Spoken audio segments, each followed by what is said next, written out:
I Nanda Tanuja Nanda so ನಂದನಂದನ್ ನಂದ ತನುಜ ಅಂದ್ರೆ ನಂದನಂದನ್ I Nanda Tanuja ಕಿಂಕರಿಂ. So ನಾನೇನ್ ಬಂದು ನೀನ್ ಕಿಂಕರಿ. ಕಿಂಕರ ಅಂದ್ರೆ ದಾಸ. ಕಿಂ ಕರೋತಿ ಇತಿ ಕಿಂಕರ. ಕಿಂ ಕರೋತಿ ಇತಿ ಕಿಂಕರ. ಸೊ ಕಿಂ ಕರೋ. ಸೊ ನಾನೇನ್ ಮಾಡ್ಲಿ ಏನ್ ಮಾಡ್ಲಿ ಅಂತವ್ರನ್ನ ಕಿಂಕರ ಅಂತ ಕರೀತಾರೆ. ಸೊ ದಾಸರನ್ನ ಕಿಂಕರ ಅಂತ ಕರೀತಾರೆ. I Nanda Tanuja ಕಿಂಕರಿಂ. ಸೊ ನಂದ ತನುಜ ನಾನ್ ನಿನ್ಗೆ ಕಿಂಕರ ಅಂದ್ರೆ ದಾಸ. ಆದ್ರೆ ಏನಾಗ್ಬಿಟ್ಟಿದ್ದೀನಿ, ಪತಿತಾಂ ಮಾಂ ವಿಷಮೇ ಭವಾಂಬುಧೌ. ಆದ್ರೆ ನಾನು ಇವಾಗ ಏನಾಗ್ಬಿಟ್ಟಿದ್ದೀನಿ, ಪತಿತ ಆಗ್ಬಿಟ್ಟಿದ್ದೀನಿ. ನಿನ್ ಸೇವೆಯಿಂದ ನೆನೆಗ್ಬಿಟ್ಟಿದ್ದೀನಿ, ವಂಚಿತ ಆಗ್ಬಿಟ್ಟಿದ್ದೀನಿ. ವಂಚಿತ ಆಗಿ ಏನಾಗಿದ್ದೀನಿ, ವಿಷಮೇ ಭವಾಂಬುಧೌ. ಈ ಭವಸಾಗರದಲ್ಲಿ, ಈ ವಿಷಯ ರೂಪದ ಭವಸಾಗರದಲ್ಲಿ ನಾನು ಬಂದು ಬಿದ್ದೋಗಿದ್ದೀನಿ.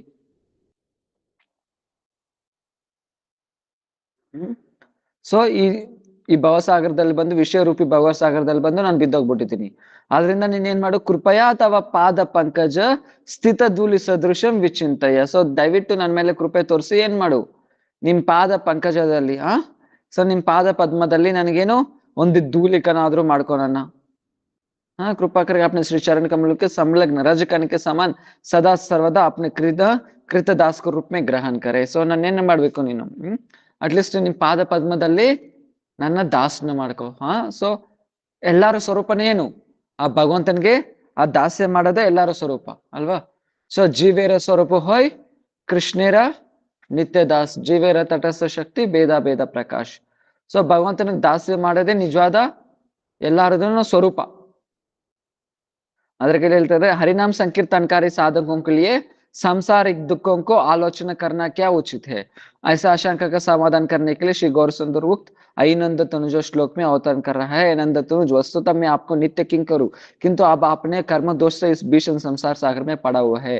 काम क्रोध मात्सरता आदि ग्रह मुझे निगलने के लिए मुंह बढ़ा हुए खड़ा है. दुराशा और दुरचिंता के तरंग में इधर उधर बहता हुआ बड़ी ही पीड़ित हो रहा हूं. ಸೊ ಎಲ್ಲೇನ್ ಹೇಳ್ತಾ ಇದ್ದಾರೆ, ಅದು ಬಂದು ಇರೋದೇ ಒಂದೇ ಒಂದು ಪ್ರಾಬ್ಲಮ್. ಸೊ ಇಲ್ಲಿ ಭಕ್ತರಿಗೆ ಏನು, ಇಲ್ಲಿ ಎಲ್ಲಿ ಬಿದ್ದ ಇದ್ದಾರೆ, ಇಲ್ಲಿ ಇವಾಗ ಭಗವಂತನ್ ಮರ್ದ್ಬಿಟ್ಟು ಈ ಸಂಸಾರದಲ್ಲಿ ಬಿದ್ದೋಗಿದ್ದಾರೆ. ಭಗವಂತನ್ ಮರ್ದ್ಬಿಟ್ಟು ಈ ಸಂಸಾರದಲ್ಲಿ ಬಿದ್ದೋಗಿದ್ದಾರೆ. ಸೊ ಅದರಿಂದ ಪ್ರಭುನ ಪ್ರಾರ್ಥನೆ ಮಾಡ್ತಾ ಇದ್ದಾರೆ, ಏನಂತ, ಮತ್ತೆ ನನ್ನ ಧೂಲೀಕರಣ ಮಾಡ್ಕೊ ಅಂತ. ಈ ಸಂಸಾರದಲ್ಲಿ ಏನ್ ಬಿದ್ದೋಗಿದ್ರು, ಯಾಕಂದ್ರೆ ಭಗವಂತನಿಗೆ ವಿಮುಖ ಆಗಿ ಬಂದ್ರಿ ಜೀವ ಬಂದು. ವಿಮುಖ ಅಂದ್ರೆ ಸೊ ನಾನು ಭಗವಂತನ ತರ ಎಂಜಾಯ್ ಮಾಡ್ಬೇಕು ಅಂತ. ಸೊ ಭೋಗು ಬುದ್ಧಿನಿಂದ ಜೀವ ಏನ್ ಮಾಡಿದ್ರು, ಇಲ್ಲಿ ಬಂದು ಕೃಷ್ಣನ ಮರೆದ್ಬಿಟ್ಟು ಇಲ್ಲಿ ನಾವು ಬಂದು ಆ ಕಡೆ ಬಂದ್ರಿ, ಮಾಯಾ ಕಡೆ ಬಂದ್ಬಿಟ್ರಿ. ಇಲ್ಲಿ ಬಂದಿದ ತಕ್ಷಣನೇ ಮಾಯಾದೇವಿ ಏನ್ ಮಾಡ್ತು, ನಮ್ನ ಈ ಸ್ಥೂಲ ಸೂಕ್ಷ್ಮ ಶರೀರ ಕೊಟ್ಟಿ ಅದರಲ್ಲಿ ಜೈಲಲ್ ತರ ಹಾಕ್ಬಿಟ್ಟು ಏನ್ ಮಾಡ್ತಾಳೆ, ಇಲ್ಲಿ ನಾನಾ ಪ್ರಕಾರ ದಂಡ ಕೊಡ್ತಾ ಇದ್ದಾಳೆ. ಆದ್ರೆ ನಮ್ಮ ಸ್ವರೂಪ, ನಿತ್ಯ ಸ್ವರೂಪ ಬಂದು ಯಾವಾಗ್ಲೂ ಭಗವಂತನಿಗೆ ಸೇವೆ ಮಾಡೋದಂದ್ರೆ ಕೃಷ್ಣನ್ ನಿತ್ಯ ದಾಸತ್ವನೇ ನಮ್ ನಿಜವಾದ ಸ್ವರೂಪ. ಎಕ್ಸಾಂಪಲ್ ನೋಡಿ, ನಾವು ಬಂದು ದಾಸ್ಯ ಮಾಡ್ಲೇಬೇಕು, ಯಾರಕ್ಕೋ ಒಬ್ರಿಗೆ ನಾವು ಸೇವೆ ಮಾಡ್ಲೇಬೇಕು.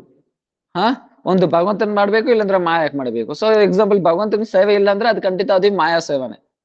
ಎಕ್ಸಾಂಪಲ್ ನೋಡಿ, ಗಂಡ ಎಂತಿಗ್ ಮಾಡೋದಾಗಿರ್ಲಿ, ಎಂತಿ ಗಂಡ ಮಾಡೋದಾಗಿರ್ಲಿ. ಸೊ ಮಕ್ಕಳು ತಂದೆ ತಾಯಿಗೆ ಮಾಡೋದು, ಇಲ್ಲಾಂದ್ರೆ ತಂದೆ ತಾಯಿ ಮಕ್ಳಿಗೆ ಮಾಡೋದು. ಸೊ ಈ ತರ ಯಾರೋ ಒಬ್ರಿಗೆ ಸಮಾಜದಲ್ಲಿ ಸೇವೆ ಮಾಡ್ಲೇಬೇಕು. ಯಾಕೆ, ಅದು ನಮ್ ಸ್ವರೂಪ, ಅದು ನಮ್ ಸ್ವರೂಪ. ಯಾರಿಗೊಬ್ರಿಗೆ ನಾವು ಬಂದು ಸೇವೆ ಮಾಡ್ಲೇಬೇಕು. ಆದ್ರೆ ಯಾವಾಗ ನಾವು ಬಂದು ಏನು ವೈಷ್ಣವರಿಗೆ ಅಲ್ಲಂದ್ರೆ ಭಗವಂತನಿಗೆ ಯಾವಾಗ ಸೇವೆ ಮಾಡ್ತಿರೋ, ಅವಾಗ ಈ ತರ ಈ ಕಡೆ ಸೇವೆ ಮಾಡಿದ್ರೆ ಆ ಕಡೆ ದೂರ ಆಗ್ತೀರಿ. ಆದ್ರೆ ಈ ಕಡೆ ನಾವು ಸೇವೆ ಹತ್ರ ಆಗಿಲ್ಲ ಅಂದ್ರೆ ಭಗವಂತನ ಕಡೆ, ಮಾಯಾ ಕಡೆ ಹತ್ರ ಆಗ್ತಾ ಹೋಗ್ತಾ ಇರ್ತೀರಿ. ಅದಕ್ಕೆ ಹೇಳ್ತಾರಲ್ವಾ, ವಿಷಯ ಆವಿಷ್ಟ ಚಿತ್ತಾನ ಕೃಷ್ಣ ಆವೇಶ ಸುದೂರಿತ. ನಾನು ಎರಡು ಮಾಡ್ತೀನಿ ಅಂದ್ರೆ ಅದಾಗಲ್ಲ. ನಾನು ಕೃಷ್ಣ ಸೇವೆನೂ ಮಾಡ್ತೀನಿ, ಸಂಸಾರದಲ್ಲಿ ಎಂಜಾಯ್ ಮಾಡ್ತೀನಿ ಅಂದ್ರೆ ಅದಾಗೋ ಕೆಲ್ಸ ಅಲ್ಲ. ಸೊ ಯಾಕೆ, ಎರಡು ಬೇರೆ ಬೇರೆ ಡೈರೆಕ್ಷನ್ ಅಲ್ಲಿ ಇದೆ. ಒಂದು ಈಸ್ಟ್ ಅಲ್ಲಿ ಇದೆ, ಇನ್ನೊಂದು ವೆಸ್ಟ್ ಅಲ್ಲಿ ಇದೆ. ಕೃಷ್ಣ ಬೇಕಂದ್ರೆ ಈಸ್ಟ್ ಅಲ್ಲಿ ಹೋಗ್ಬೇಕು, ಸಂಸಾರ ಬೇಕಂದ್ರೆ ವೆಸ್ಟ್ ಅಲ್ಲಿ ಇರ್ಬೇಕು. ನಾನು ಎರಡು ಹೋಗ್ತೀನಿ ಅಂದ್ರೆ ಆಗಲ್ಲ ಅಲ್ವಾ. ಯಾಕೆ ಅಂದ್ರೆ ಎರಡು ಆಪೋಸಿಟ್ ಡೈರೆಕ್ಷನ್, ಎರಡು ಒಂದೇ ಸತಿ ಆಗಲ್ಲ. ಅದರಿಂದ ಏನು, ನಮ್ ಸಂಸಾರ ಬೇಕಾ ಕೃಷ್ಣ ಬೇಕಾ, ಸೊ ನಮ್ ಕೈಯಲ್ಲಿದೆ ಅದು ಬಂದು. ನಾವ್ ಯಾರಕ್ಕೆ ಆಕ್ಚುಲಿ ಯಾವ್ದೋ ಒಂದು ಜನ್ಮದಲ್ಲಿ ಆಗಿದ್ರೆ, ಯಾವ್ದೋ ಒಂದು ಕಾಲದಲ್ಲಿ ನಾವು ಭಗವಂತನ ಹತ್ರ ಬರ್ಲೇಬೇಕು. ಭಗವಂತನ ಹತ್ರ ಬರ್ಲೇಬೇಕು. ಹೇಳ್ದೆ ಅಲ್ವಾ, ಒಂದು ನೀರಿರುತ್ತೆ, ನೀರು ಸ್ವರೂಪ ಏನು, ನೀರು ಸ್ವಭಾವ ಏನು, ಅದು ಲಿಕ್ವಿಡ್ ಆಗಿರೋದು. ಆ ನೀರಿಂದ ಲಿಕ್ವಿಡ್ ನ ಯಾರು ದೂರ ಮಾಡಕ್ಕಾಗಲ್ಲ. ಆದ್ರೆ ಸ್ವಲ್ಪ ಏನು ಸಾಂಗತ್ಯದಿಂದ ಆ ನೀರ್ ಏನಾಗುತ್ತೆ, ಐಸ್ ಆಗಿ ಮಾರುತ್ತೆ ಅಲ್ವಾ. ಸ್ವಲ್ಪ ಸಾಂಗತ್ಯದಿಂದ ಆ ನೀರು ಫ್ರಿಜ್ ಅಲ್ಲಿ ಇಟ್ಕೋಗಿದ್ರೆ ಐಸ್ ಆಗಿ ಮಾರುತ್ತೆ. ಅಂದ್ರೆ ಅಲ್ಲಿ ಆ ಸ್ವಭಾವ ಚೇಂಜ್ ಆಗಿದೆ, ದ್ರವ ಪದಾರ್ಥದಿಂದ ಘನ ಪದಾರ್ಥಕ್ಕೆ ಚೇಂಜ್ ಆಗಿದೆ. ಹಂಗಂತ ದ್ರವ ಪದಾರ್ಥ ಅದ್ರಲ್ಲಿ ಇಲ್ಲ ಅಂತ ಅರ್ಥ ಇಲ್ಲ ಅಲ್ವಾ. ದ್ರವ ಪದಾರ್ಥ ಇದೆ ಅದ್ರಲ್ಲಿ, ಆದ್ರೆ ಘನ ಪದಾರ್ಥಕ್ಕೆ ಚೇಂಜ್ ಆಗಿದೆ ಅಷ್ಟೇ. ಆದ್ರೆ ಯಾವಾಗ ಸಾಂಗತ್ಯ ದೂರ ಆಗುತ್ತೋ ಮತ್ತೆ ದ್ರವ ಪದಾರ್ಥ ಬಂದೇ ಬರುತ್ತೆ. ಯಾಕೆ, ಅದು ನಿತ್ಯ ಸ್ವರೂಪ, ಅದು ನಿತ್ಯ ಸ್ವಭಾವ. ಅದು ಯಾವಾಗ್ಲೂ ಯಾರ ಕೈಯಲ್ಲಿ ದೂರ ಮಾಡಕ್ಕೆ ಆಗಲ್ಲ. ಅದೇ ತರನೇ ಜೀವ ಭಗವಂತನ ದಾಸ, ಅದು ಯಾರ ಕೈಯಲ್ಲೇನು ದೂರ ಮಾಡಕ್ ಆಗಲ್ಲ. ಆದ್ರೆ ಆ ಸಾಂಗತ್ಯದಿಂದ ಏನೋ ಘನ ಪದಾರ್ಥ ಆಗಿದೆ. ಅಂದ್ರೆ ಏನು, ಜೀವ ಕೃಷ್ಣ ದಾಸ, ಇಲ್ಲೇನಾಗಿದ್ದಾನೆ ಅಂದ್ರೆ ಮಾಯಾದಾಸ ಆಗಿದ್ದಾನೆ ಆ ಸ್ವಭಾವದಿಂದ, ಸಾಂಗತ್ಯದಿಂದ. ಆದ್ರೆ ಆ ಸಾಂಗತ್ಯ ಹೋಗಿ ಯಾವಾಗ ವೈಷ್ಣವರ ಸಾಂಗತ್ಯ ಬರುತ್ತೋ, ಯಾವಾಗ ಫ್ರಿಜ್ ಟೆಂಪರೇಚರ್ ಹೋಗಿ ನಾರ್ಮಲ್ ಟೆಂಪರೇಚರ್ ಯಾವಾಗ ಬರುತ್ತೋ ಅದು ಮತ್ತೆ ಲಿಕ್ವಿಡ್ ಆಗುತ್ತೆ. ಅದೇ ತರನೇ ವೈಷ್ಣವ ಸಾಂಗತ್ಯ ಯಾವಾಗ ಬರುತ್ತೋ ಅವಾಗ ಮತ್ತೆ ಏನಾಗುತ್ತೆ, ಆ ಸಾಧು ಸಂಘದಿಂದ ಮತ್ತೆ ಮತ್ತೆ ಮತ್ತೆ ನಾವೇನಾಗ್ತೀರಿ, ಸೊ ಭಗವಂತನ ಕಡೆ ಉನ್ಮುಖ ಆಗ್ತೀರಿ. ಆದ್ರೆ ಇವಾಗ ವಿಮುಖ ಆಗಿದ್ದೀರಿ, ಅವಾಗ ಏನಾಗ್ತೀರಿ, ಭಗವಂತ ಕಡೆ ಉನ್ಮುಖ ಆಗ್ತೀರಿ. ಉನ್ಮುಖ ಅಂದ್ರೆ ಮತ್ತೆ ಭಗವಂತನ ಹತ್ರ ಸಂಬಂಧ ಬೆಳೆಸ್ಕೊಂತೀರಿ. ಆದ್ರೆ ಸೊ ಇದ್ರ ಮುಂಚೆನೆ ಎಕ್ಸಾಂಪಲ್ ಹೇಳಿದ್ದೆ, ಏನು ದೆವ್ವ ಹಿಡ್ಕೊಂಡ್ಬಿಟ್ಟಿರ್ತಾರಲ್ವಾ. ದೆವ್ವ ಹಿಡ್ಕೊಂಡ್ಬಿಟ್ರೆ ಸೊ ಆ ಬ್ರಾಹ್ಮಣ್ ಮಗನಿಗೆ ದೆವ್ವ ಹಿಡ್ಕೊಂಡ್ಬಿಟ್ಟೈತೆ. ಏನು ಅದು ಬೇಕು ಇದು ಬೇಕು, ಸೊ ನಾನ್ ವೆಜ್ ಬೇಕು ಅಂತಂದ್ರೆ ಎಲ್ಲಿಂದ ಬರುತ್ತೆ. ಅವಾಗ ಅಪ್ಪ ಅಮ್ಮ ಯಾರು ಅಂತ ಕೆಲವಾಗ ಏನ್ ಹೇಳ್ತಾರೆ, ಮುಸ್ಲಿಂ ಹೆಸರು ಹೇಳ್ತಾರೆ. ಅವಾಗ ಏನಂತಾರೆ, ಮಂತ್ರ ಹಾಕೋರನ್ನ ಕರ್ಕೊ ಬರ್ತಾರೆ. ಮಂತ್ರ ಹಾಕೋರು ಮಂತ್ರ ಹಾಕ್ದ್ಮೇಲೆ ಆ ದೆವ್ವ ಬಿಟ್ಟೋಯ್ತು. ಅದೇ ತರ ಈ ಶರೀರಕ್ಕೆ, ಸೊ ನನ್ನ ಈ ಶರೀರ ಅನ್ನೋ ದೆವ್ವ ಹಿಡ್ಕೊಂಡ್ಬಿಟ್ಟೈತೆ. ಸೊ ನನ್ನ ಈ ಶರೀರ ಅನ್ನೋ ದೆವ್ವ ಹಿಡ್ಕೊಂಡ್ಬಿಟ್ಟೈತೆ ನಮ್ಗೆ. ಆದ್ರೆ ಯಾವಾಗ ಮಂತ್ರ ಹಾಕ್ತಾರೋ, ಮಂತ್ರ ಹಾಕೋರು ಯಾರು, ಅವ್ರ ಗುರು. ಸೊ ಮಂತ್ರ ಏನು, ದೀಕ್ಷಾ. ಆ ದೀಕ್ಷಾ ಮಂತ್ರದಿಂದ ನಮ್ಗೆ ಯಾವಾಗ ಆಗ್ತಾರೋ ಅವಾಗ ಏನಾಗುತ್ತೆ, ಆ ಮಂತ್ರ ಜಪ ಮಾಡ್ತಾ ಮಾಡ್ತಾ ಮಾಡ್ತಾ ಆ ದೆವ್ವ ಈ ಸಂಸಾರ, ಸೊ ನಾನು ಮಾಯಾದಾಸ ಅನ್ನೋ ದೆವ್ವ ಬಂದು ಬಿಟ್ಬಿಟ್ಟು ಹೋಗುತ್ತೆ. ಸೊ ನಾವು ಬಂದು ಸೊ ಏನು ಭಗವಂತನ ಕಡೆ ನಾನು ಎಂಜಾಯ್ ಮಾಡ್ಬೇಕು ಅಂತ ಈ ಸಂಸಾರಕ್ಕೆ ಆಕರ್ಷಿತ ಆಗದಿ ಹೋದ್ರಿ. ಬಂದಿ ಮಾಡ್ತಾ ಇರೋದನ್ನು ಈ 4 ಕೆಲಸ: ಆಹಾರ, ನಿದ್ರಾ, ಭಯ, ಮೈಥುನ. ಈ 4 ಕೆಲಸಕ್ಕೆ ಆಕರ್ಷಿತ ಆಗಿ ನಾವ್ ಇಲ್ಲಿ ಬಂದಿದ್ರಿ. ಸೊ ಯಾರೇ ಆಗಿರ್ಲಿ, ಎಷ್ಟೇ ಕಷ್ಟ ಬಿರ್ಲಿ, ಎಷ್ಟೇ ಓದ್ಲಿ, ಎಷ್ಟೇ ಕಷ್ಟ ಬಿರ್ಲಿ, ಎಷ್ಟೇ ದೊಡ್ಡ ಪೊಸಿಷನ್ ಆದ್ರೂ ಇರ್ಲಿ, ಅವ್ರು ಮಾಡೋದು ಈ 4 ಕೆಲಸನೇ ಅಲ್ವಾ. ಆಹಾರ ತಗೋದು, ನಿದ್ದೆ ಹೋಗೋದು, ಅವ್ರನ್ನವ್ರು ಕಾಪಾಡ್ಕೊಳೋದು, ಸಂಪರ್ಕ ಮಾಡೋದು, ಮೈಥುನ. ಈ 4 ಕೆಲಸನೇ ಮಾಡೋದು. ಈ 4 ಕೆಲಸ ಬಿಟ್ಟು ಬೇರೆ ಇನ್ನೇನು ಮಾಡಲ್ಲ ಅವರು. ಯಾರೇ ಆಗಿರ್ಲಿ, ಎಷ್ಟೇ ದೊಡ್ಡ ಪೊಸಿಷನ್ ಇರ್ಲಿ, ಈ 4 ಕೆಲಸನೇ ಮಾಡೋದು. ಆಹಾರ ತಗೊಂತಾರ, ನಿದ್ದೆ ಹೋಗ್ತಾರ, ಅವ್ರನ್ನವ್ರು ಕಾಪಾಡ್ಕೊಳಕ್ಕೆ ಮನೆಗಳಿರುತ್ತೆ, ದೊಡ್ಡ ದೊಡ್ಡ ಮನೆಗಳು ಕಟ್ಕೊಂತಾರೆ, ಮತ್ತೆ ಸಂಪರ್ಕ ಮಾಡ್ಕೊಂತಾರೆ. ಈ 4 ಕೆಲಸ ಮಾಡೋದು. ಆದ್ರೆ ಯಾವಾಗ ಮನುಷ್ಯ ಶ್ರೇಷ್ಠ ಆಗ್ತಾನೆ, ಆಹಾರ ನಿದ್ರಾ ಭಯ ಮೈಥುನಂಶ ಸಮನ್ವಯತಾಂ ಪಶು ಹಿ ನಾರಾಯಣಂ ಧರ್ಮ ವಿಶೇಷ ಅದಕ್ಕೂ ವಿಶೇಷ ಧರ್ಮೇನ ಹೀನ ಪಶು ಸಮಾನ. ಯಾವಾಗ ಬಂದು ಆ ಧರ್ಮ ಅಂದ್ರೇನು, ಆ ಭಕ್ತಿ. ಸವೈ ಪುಂಸ ಪರೋ ಧರ್ಮ ಯಥೋ ಭಕ್ತಿರ ದಕ್ಷಜ. ಎಲ್ಲಾರು ಧರ್ಮನು ಒಂದು, ಏನು ಭಕ್ತಿ ಮಾಡೋದೆ, ಅದೇ ನಿಜವಾದ ಧರ್ಮ. ಭಕ್ತಿ ಮಾಡಿಲ್ಲ ಎಷ್ಟೊತ್ತಿಗೋ ಜೀವಿ ಬಂದು ಆ ಭಕ್ತಿ ಮಾಡಿಲ್ವೋ ಅಷ್ಟವರೆಗೂ ಬಂದು ಏನು, ಆ ಪಶು ಸಮಾನನೇ. ಆ ಪಶು ಸಮಾನ. ಆದ್ರೆ ಯಾವಾಗ ಭಕ್ತಿ ಮಾಡ್ತಾನೋ ಅವಾಗ ಮಾತ್ರನೇ ಉನ್ನತ ಆಗ್ತಾನೆ. ಅದಕ್ಕೆ ಸೊ ಆ ಭಕ್ತಿ ಮಾಡಿಲ್ಲ ಅಂದ್ರೆ ಶುಕದೇವ ಗೋಸ್ವಾಮಿ ಏನ್ ತರ ಪೋಲಿಸ್ತಾರೆ ಅವ್ರನ್ನ, ನಾಯಿ, ಕತ್ತೆ, ಹಂದಿ, ಒಂಟೆ, ಈ 4 ಜೀವರಾಶಿ ತರ ಪೋಲಿಸ್ತಾರೆ. ಒಂಟೆ ಮತ್ತೆ ಹಂದಿ. ಸೊ ಏನ್ ಮಾಡುತ್ತೆ ಒಂಟೆ ಬಂದು ಮರುಭೂಮಿ, ಏನ್ ಹೇಳ್ತಾರೆ ಅದನ್ನ, ಡೆಸರ್ಟ್, ಕನ್ನಡದಲ್ಲಿ ಮರುಭೂಮಿನೇನಾ? ಮರುಭೂಮಿ. ಮರುಭೂಮಿದಲ್ಲಿ ಹೋಗ್ತಾ ಇರುವಾಗ ಏನಾಗುತ್ತೆ, ಅಲ್ಲಿ ಬಂದು ಮುಳ್ಳದ ಗಿಡ ಇರುತ್ತೆ, ಮುಳ್ಳದ ಕ್ಯಾಕ್ಟಸ್. ಅದು ಮುಳ್ಳದ ಗಿಡ ಇರುತ್ತೆ, ಅದು ತಿನ್ಬಿಟ್ಟು ಏನ್ ಮಾಡುತ್ತೆ, ಅದು ತಿಂದ್ರೆ ಅದು ಅದ್ರಿಗೆ ತುಂಬಾ ಚೆನ್ನಾಗಿರುತ್ತೆ. ಯಾಕೆ, ರಕ್ತ ಬರುತ್ತೆ. ಆ ಮುಳ್ಳೋಗಿ ಚುಚ್ಚುತ್ತೆ ನಾಲ್ಗೆಗೆ, ಅವ ರಕ್ತ ಬರುತ್ತೆ. ಆ ರಕ್ತನ ಅದೇ ಕುಡಿದ್ಬಿಟ್ಟು ಅದು ಅನ್ಕೊಂಡುತ್ತೆ, ಈ ಮುಳ್ಳಿನಿಂದ ನನಗೆ ಜ್ಯೂಸ್ ಬರ್ತಾ ಇದೆ, ಆ ಜ್ಯೂಸ್ ತುಂಬಾ ಚೆನ್ನಾಗಿದೆ ಅಂತ. ಆದ್ರೆ ಅದೇ ತರನೇ ಮನುಷ್ಯನು ಅಷ್ಟೇ. ಸ್ವಲ್ಪ ಸುಖ, ಸುಖನೂ ಅರ್ಥ ಆಗ್ತಾ ಇಲ್ಲ, ಅದು ನನ್ನಿಂದ ಹೋಗ್ತಾ ಇರೋದು ಬರ್ತಾ ಇದೆ, ನನಗೆ ಲಾಸ್ ಆಗ್ತಾ ಇರೋದು ಅಂತ ಅರ್ಥ ಆಗ್ತಾ ಇಲ್ಲ. ಆ ಒಂಟೆ ತರ ಜೀವಿನೂ ಅದೇ ತರನೇ. ಸೊ ಏನು, ಸೊ ಹಂದಿಗೆ ಒಳ್ಳೆ ಒಳ್ಳೆ ಐಟಮ್ಸ್ ಕೊಟ್ರೆ ಏನ್ ಇಷ್ಟ ಆಗಲ್ಲ, ಅದ್ರಿಗೆ ಬಂದು ಗಲೀಜೆ ಬೇಕಲ್ವಾ. ಅದ್ರಕ್ಕೂ ಮನುಷ್ಯನಿಗೂ ಅಷ್ಟೇ, ಭಗವದ್ ಭಕ್ತಿ ಮೇಲೆ ರುಚಿ ಬರಲ್ಲ ಅದ್ರಿಗೆ. ಭಗವದ್ ಭಕ್ತಿ ಮೇಲೆ ರುಚಿ ಬರಲ್ಲ ಮನಸ್ಸು ಜೀವಿಗೆ. ಯಾಕೆ, ಆ ತರ ರೋಗ ಬಂದು ಕೂತಿದೆ. ಸ್ಯಾತ್ ಕೃಷ್ಣ ನಾಮ ಚರಿತ ಆದಿಸ್ತಾಪ್ಯ ವಿದ್ಯಾ ಪಿತ್ತೋಪತಪ್ತ ನರಸನಸ್ಯ ರುಚಿಕಾನು ಕಿಂತು ಆದುರ ಜನ ಕಲುಷ ಇವ ದುಷ್ಟ ಸಾಧು ಕ್ರಮೇತ್ ಭವತಿ ತದ್ಗತ ಮೂಲ ಹಂತ್ರಿ. ಯಾವ ತರ ಬಂದು ಜಾಂಡಿಸ್ ಬಂದಿರೋರಿಗೆ ಶುಗರ್ ಕ್ಯಾನ್ ಜ್ಯೂಸ್ ಎಷ್ಟು ಸ್ವೀಟ್ ಆಗಿರುತ್ತೆ, ಆದ್ರೆ ಅದು ಕೊಟ್ರೇನೆ ಯಾಕೆ ಅವ್ರು ಕುಡಿಯಕ್ ಆಗಲ್ಲ ಅವ್ರ ಕೈಯಲ್ಲಿ. ಒಂಥರ ಇರುತ್ತೆ ಅದ್ರಾಗ, ಅವ್ರಿಗೆ ಒಂದು ಕುಡಿಯಕ್ಕೆ ಆಗಲ್ಲ. ಅದೇ ತರನೇ ನಮ್ದು ಅದೇ ಕೇಸೆ. ಸೊ ಕೃಷ್ಣ ನಾಮ್, ಸೊ ಭಗವಂತನ್ ನಾಮ ಆಗಿರ್ಲಿ, ಭಗವಂತನ ಭಕ್ತಿ ಆಗಿರ್ಲಿ, ಸೊ ತುಂಬಾ ಶ್ರೇಷ್ಠ, ತುಂಬಾ ಮಧುರ. ಮಧುರ ಮಧುರ ಮೇತಾನ್ ಮಂಗಲಂ ಮಂಗಲ ನಮ್ ನಿಗಮ ಕಲ್ಪವಲ್ಲಿ ಸತ್ ಫಲಂ ಚಿತ್ ಸ್ವರೂಪಂ ಸಗೃದ ವಿಪರಿಗೀತಂ ಶ್ರದ್ಧಾ ಹೇಳಯವ ಭೃಗುವರ ನರ ಮಾತ್ರಂ ತಾರೇತ್ ಕೃಷ್ಣ ನಾಮ. ಸೊ ಭಗವಂತನ ನಾಮ ಆಗಿರ್ಲಿ, ಸೊ ಎಲ್ಲ ಎಲ್ಲ ಏನು ತುಂಬಾ ಮಧುರವಾಗಿರುತ್ತೆ. ಆದ್ರೆ ನಮಗೆ ರುಚಿ ಇಲ್ದಿರೋ ಕಾರಣ ಸೊ ಏನು ನಮಗೆ ರೋಗ ಬಂದಿರೋ, ನಮಗೂ ಜಾಂಡೀಸ್ ಬಂದಿದೆ, ಅದಕ್ಕೆ ನಮಗೆ ಶುಗರ್ ಚೆನ್ನಾಗ್ ಅನಿಸ್ತಾ ಇಲ್ಲ. ಸೊ ಇದೇ ತರನೇ ಕತ್ತೆನು ಏನ್ ಮಾಡುತ್ತೆ, ರೋಡಲ್ಲಿ ಹೋಗ್ತಾ ಇರುವಾಗ ಅದು ಹುಲ್ಲು ಪಕ್ಕದಲ್ಲಿ ಇರುತ್ತೆ, ಆದ್ರೆ ತಿನ್ನಲ್ಲ ಅದು, ಅವ್ರ ಯಜಮಾನ್ರೇ ಆಗ್ಬೇಕು.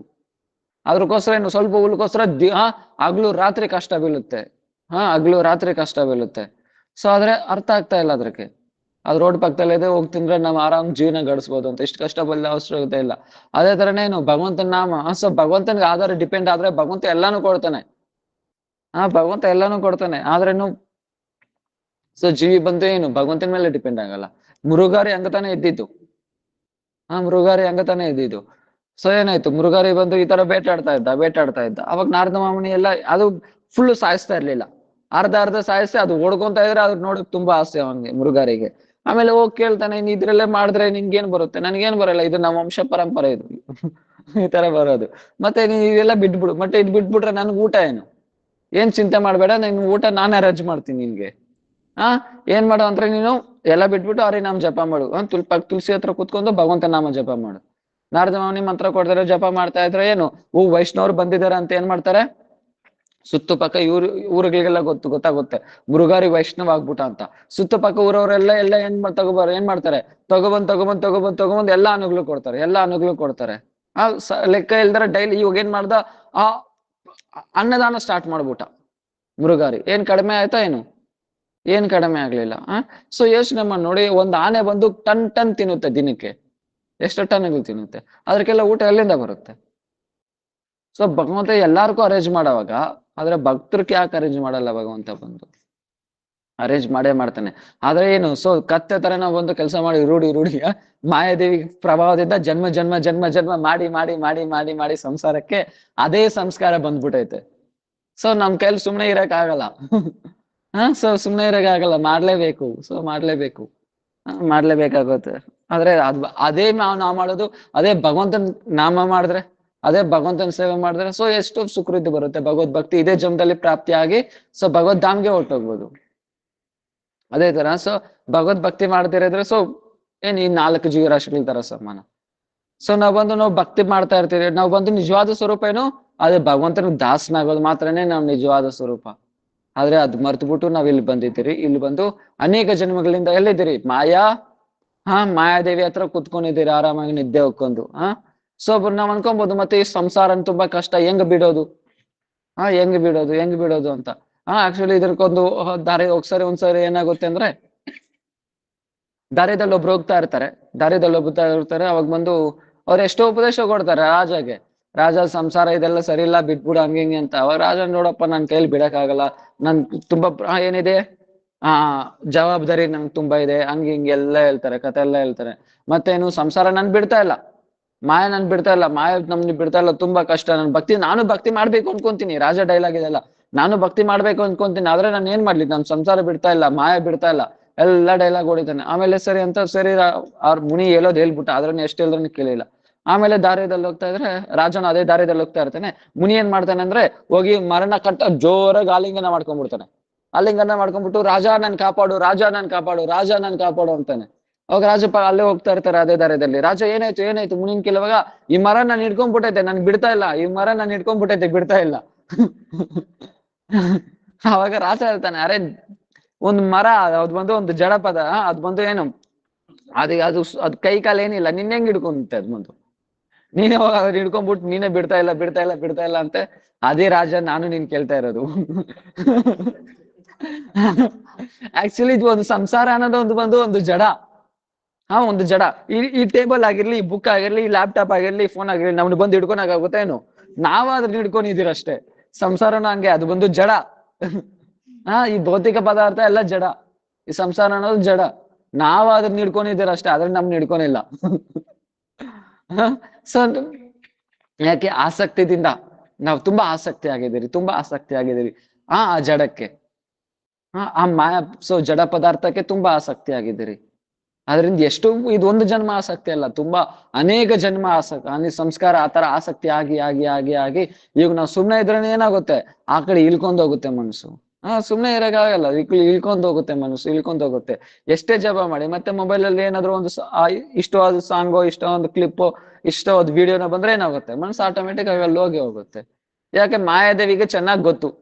ಯಾಕೆ, ನೀನ್ ಅನೇಕ ಜನ್ಮಗಳಿಂದ ಮಾಯಾದೇವಿ ತೊಡೆ ಮೇಲೆ ನಿದ್ದೆ ಹೋಗ್ತಾ ಇದೀಯಾ, ಇವಾಗ ನಿದ್ದೆ ಕುತ್ಕೊಂಡು ಆರಾಮಾಗಿ ನಿದ್ದೆ ಹೋಗ್ತಾ ಇದೀಯಾ, ಏನು ತುಂಬಾ ವಿಶ್ವಾಸವಾದ ಸೇವಕ ಮಾಯಾದೇವಿಗೆ, ತುಂಬಾ ವಿಶ್ವಾಸವಾದ ಸೇವಕ ನಾವು ಮಾಯಾದೇವಿಗೆ. ಇವಾಗ ಒಂದು ಸೇವಕ ಬಿಟ್ಬಿಟ್ಟು ಹೋದ್ರೆ ಸೊ ಫೀಲ್ ಆಗುತ್ತೆ ಇಲ್ವಾ, ಯಾರೇ ಆಗಿರ್ಲಿ, ಒಂದ್ 10 ವರ್ಷ ನಮ್ಮ ಹತ್ರ ಕೆಲಸ ಮಾಡಿ ಬಿಟ್ಬಿಟ್ಟು ಹೋದ್ರೇನೆ ಅವ್ರಿಗೆ ಫೀಲ್ ಆಗುತ್ತೆ, ಅಪ್ಪ ಇಷ್ಟು ವರ್ಷ ಕೆಲಸ ಮಾಡ್ದ, ಇವಾಗ ಬಿಟ್ಬಿಟ್ಟು ಹೋಗ್ತಾ ಇದ್ದೇನೆ ಅಂತ. ನಾವ್ ಎಷ್ಟೋ ಜನ್ಮಗಳಿಂದ ಸೇವೆ ಮಾಡ್ತಾ ಇದ್ದೇನೆ, ಮಾಯಾದೇವಿ ಹೆಂಗ್ ಬಿಟ್ಬಿಡುತ್ತೆ ನಮ್ಮನ್ನ? ಆತರ ಹೋಗಿ ಬಿಟ್ಬಿಟ್ಟು ಹೋಗ್ತಾ ಇದ್ರೆ ಓನರ್ ಏನ್ ಮಾಡ್ತಾನೆ, ಆಫರ್ಸು ಕೊಡ್ತಾನೆ. ಯಾಕೆ ಬಿಟ್ಬಿಟ್ಟು ಹೋಗ್ತಾ ಇದೆ, ನಿನ್ಗೆ ಸ್ಯಾಲ್ರಿ ಜಾಸ್ತಿ ಮಾಡ್ಬೇಕಾ, ಅದು ಇದು ಇದ್ದ ತುಂಬಾ ಆಫರ್ಸ್ ಕೊಡ್ತಾನೆ. ಅವಾಗ ಆಫರ್ಸ್ ಆಕರ್ಷಿತ ಆಗಿ ಮತ್ತೆ ಏನಾಗ್ತದೆ, ಜಾಯಿನ್ ಆಗ್ತಾರೆ. ಇದ್ರ ಮುಂಚೆ ಗೊತ್ತಾ, ಸಿಮ್ಮು ಫಸ್ಟ್ ಇವಾಗ ಜಿಯೋ ಏರ್ಟೆಲ್ ಎಲ್ಲ ಇದೆ ಅಲ್ವಾ, ಮುಂಚೆ MNP ಇರ್ಲಿಲ್ಲ. ಸೊ ಓಕೆ, ರಿಲಯನ್ಸ್ ಯಾವ್ದೋ ಐಡಿಯಾನೋ, ಡೊಕೊಮೋ, ವಿಡಿಯೋಕಾನು ಇತ್ತು ಸಿಮ್ಮು, ಮತ್ತೆ ಇನ್ನೊಂದು ಪಾಕಿಸ್ತಾನ ಯೂನಿನಾರ್ ಅನ್ನೋ ಒಂದು ಸಿಮ್ ಇತ್ತು. ಓಕೆ, ನಮ್ಗೆ ಅದ್ ಬೇಕಾಗಿಲ್ಲ. ಸೊ ಈ ತರ ಸಿಮ್ಸ್ ಎಲ್ಲ ಇತ್ತು ಮುಂಚೆ. ಆಮೇಲೆ ಗೌರ್ಮೆಂಟ್ ಒಂದು ಸ್ಕೀಮ್ ತಗೊಬಂತು. ಏನ್ ಸ್ಕೀಮು, ನೀವ್ ಬೇಕಂದ್ರೆ ನಿಮ್ ಎಕ್ಸಾಂಪಲ್, ನಿಮ್ಗೆ ಐಡಿಯಾದಲ್ಲಿದ್ದೀರಾ, ನೀವ್ ಬೇಕಂದ್ರೆ ಏರ್ಟೆಲ್ ಚೇಂಜ್ ಮಾಡ್ಕೊಬಹುದು ಸೇಮ್ ನಂಬರ್ ಇಂದ. ಬಂತಲ್ವಾ ಈ ಸ್ಕೀಮ್ ಬಂತಲ್ವಾ, MNP. ಅವಾಗ ನೀನ್ ಐಡಿಯಾದಲ್ಲಿದ್ಯಾ, ನೀವು ಏರ್ಟೆಲ್ ಚೇಂಜ್ ಆವಾಗ ನೀನ್ ಗಮನಿಸಿದ್ರೆ ಅವಾಗ ಬಂದು ನೀನ್ ಅಪ್ಲಿಕೇಶನ್ ಕೊಟ್ಟಿದ್ರೆ ನನಗೆ ಏರ್ಟೆಲ್ ಚೇಂಜ್ ಆಗ್ಬೇಕು ಅಂತ. ಅವಾಗ 15 days ಟೈಮ್ ಕೊಡ್ತಾರೆ. ಅವಾಗ 15 days ಆದ್ಮೇಲೆ ಚೇಂಜ್ ಆಗುತ್ತೆ ಅಂತ. ಆ ಟೈಮಲ್ಲಿ ಐಡಿಯಾ ಅವ್ರು ಏನ್ ಮಾಡ್ತಾರೆ, ನಿನ್ಗೆ ಫೋನ್ ಮಾಡ್ತಾರೆ.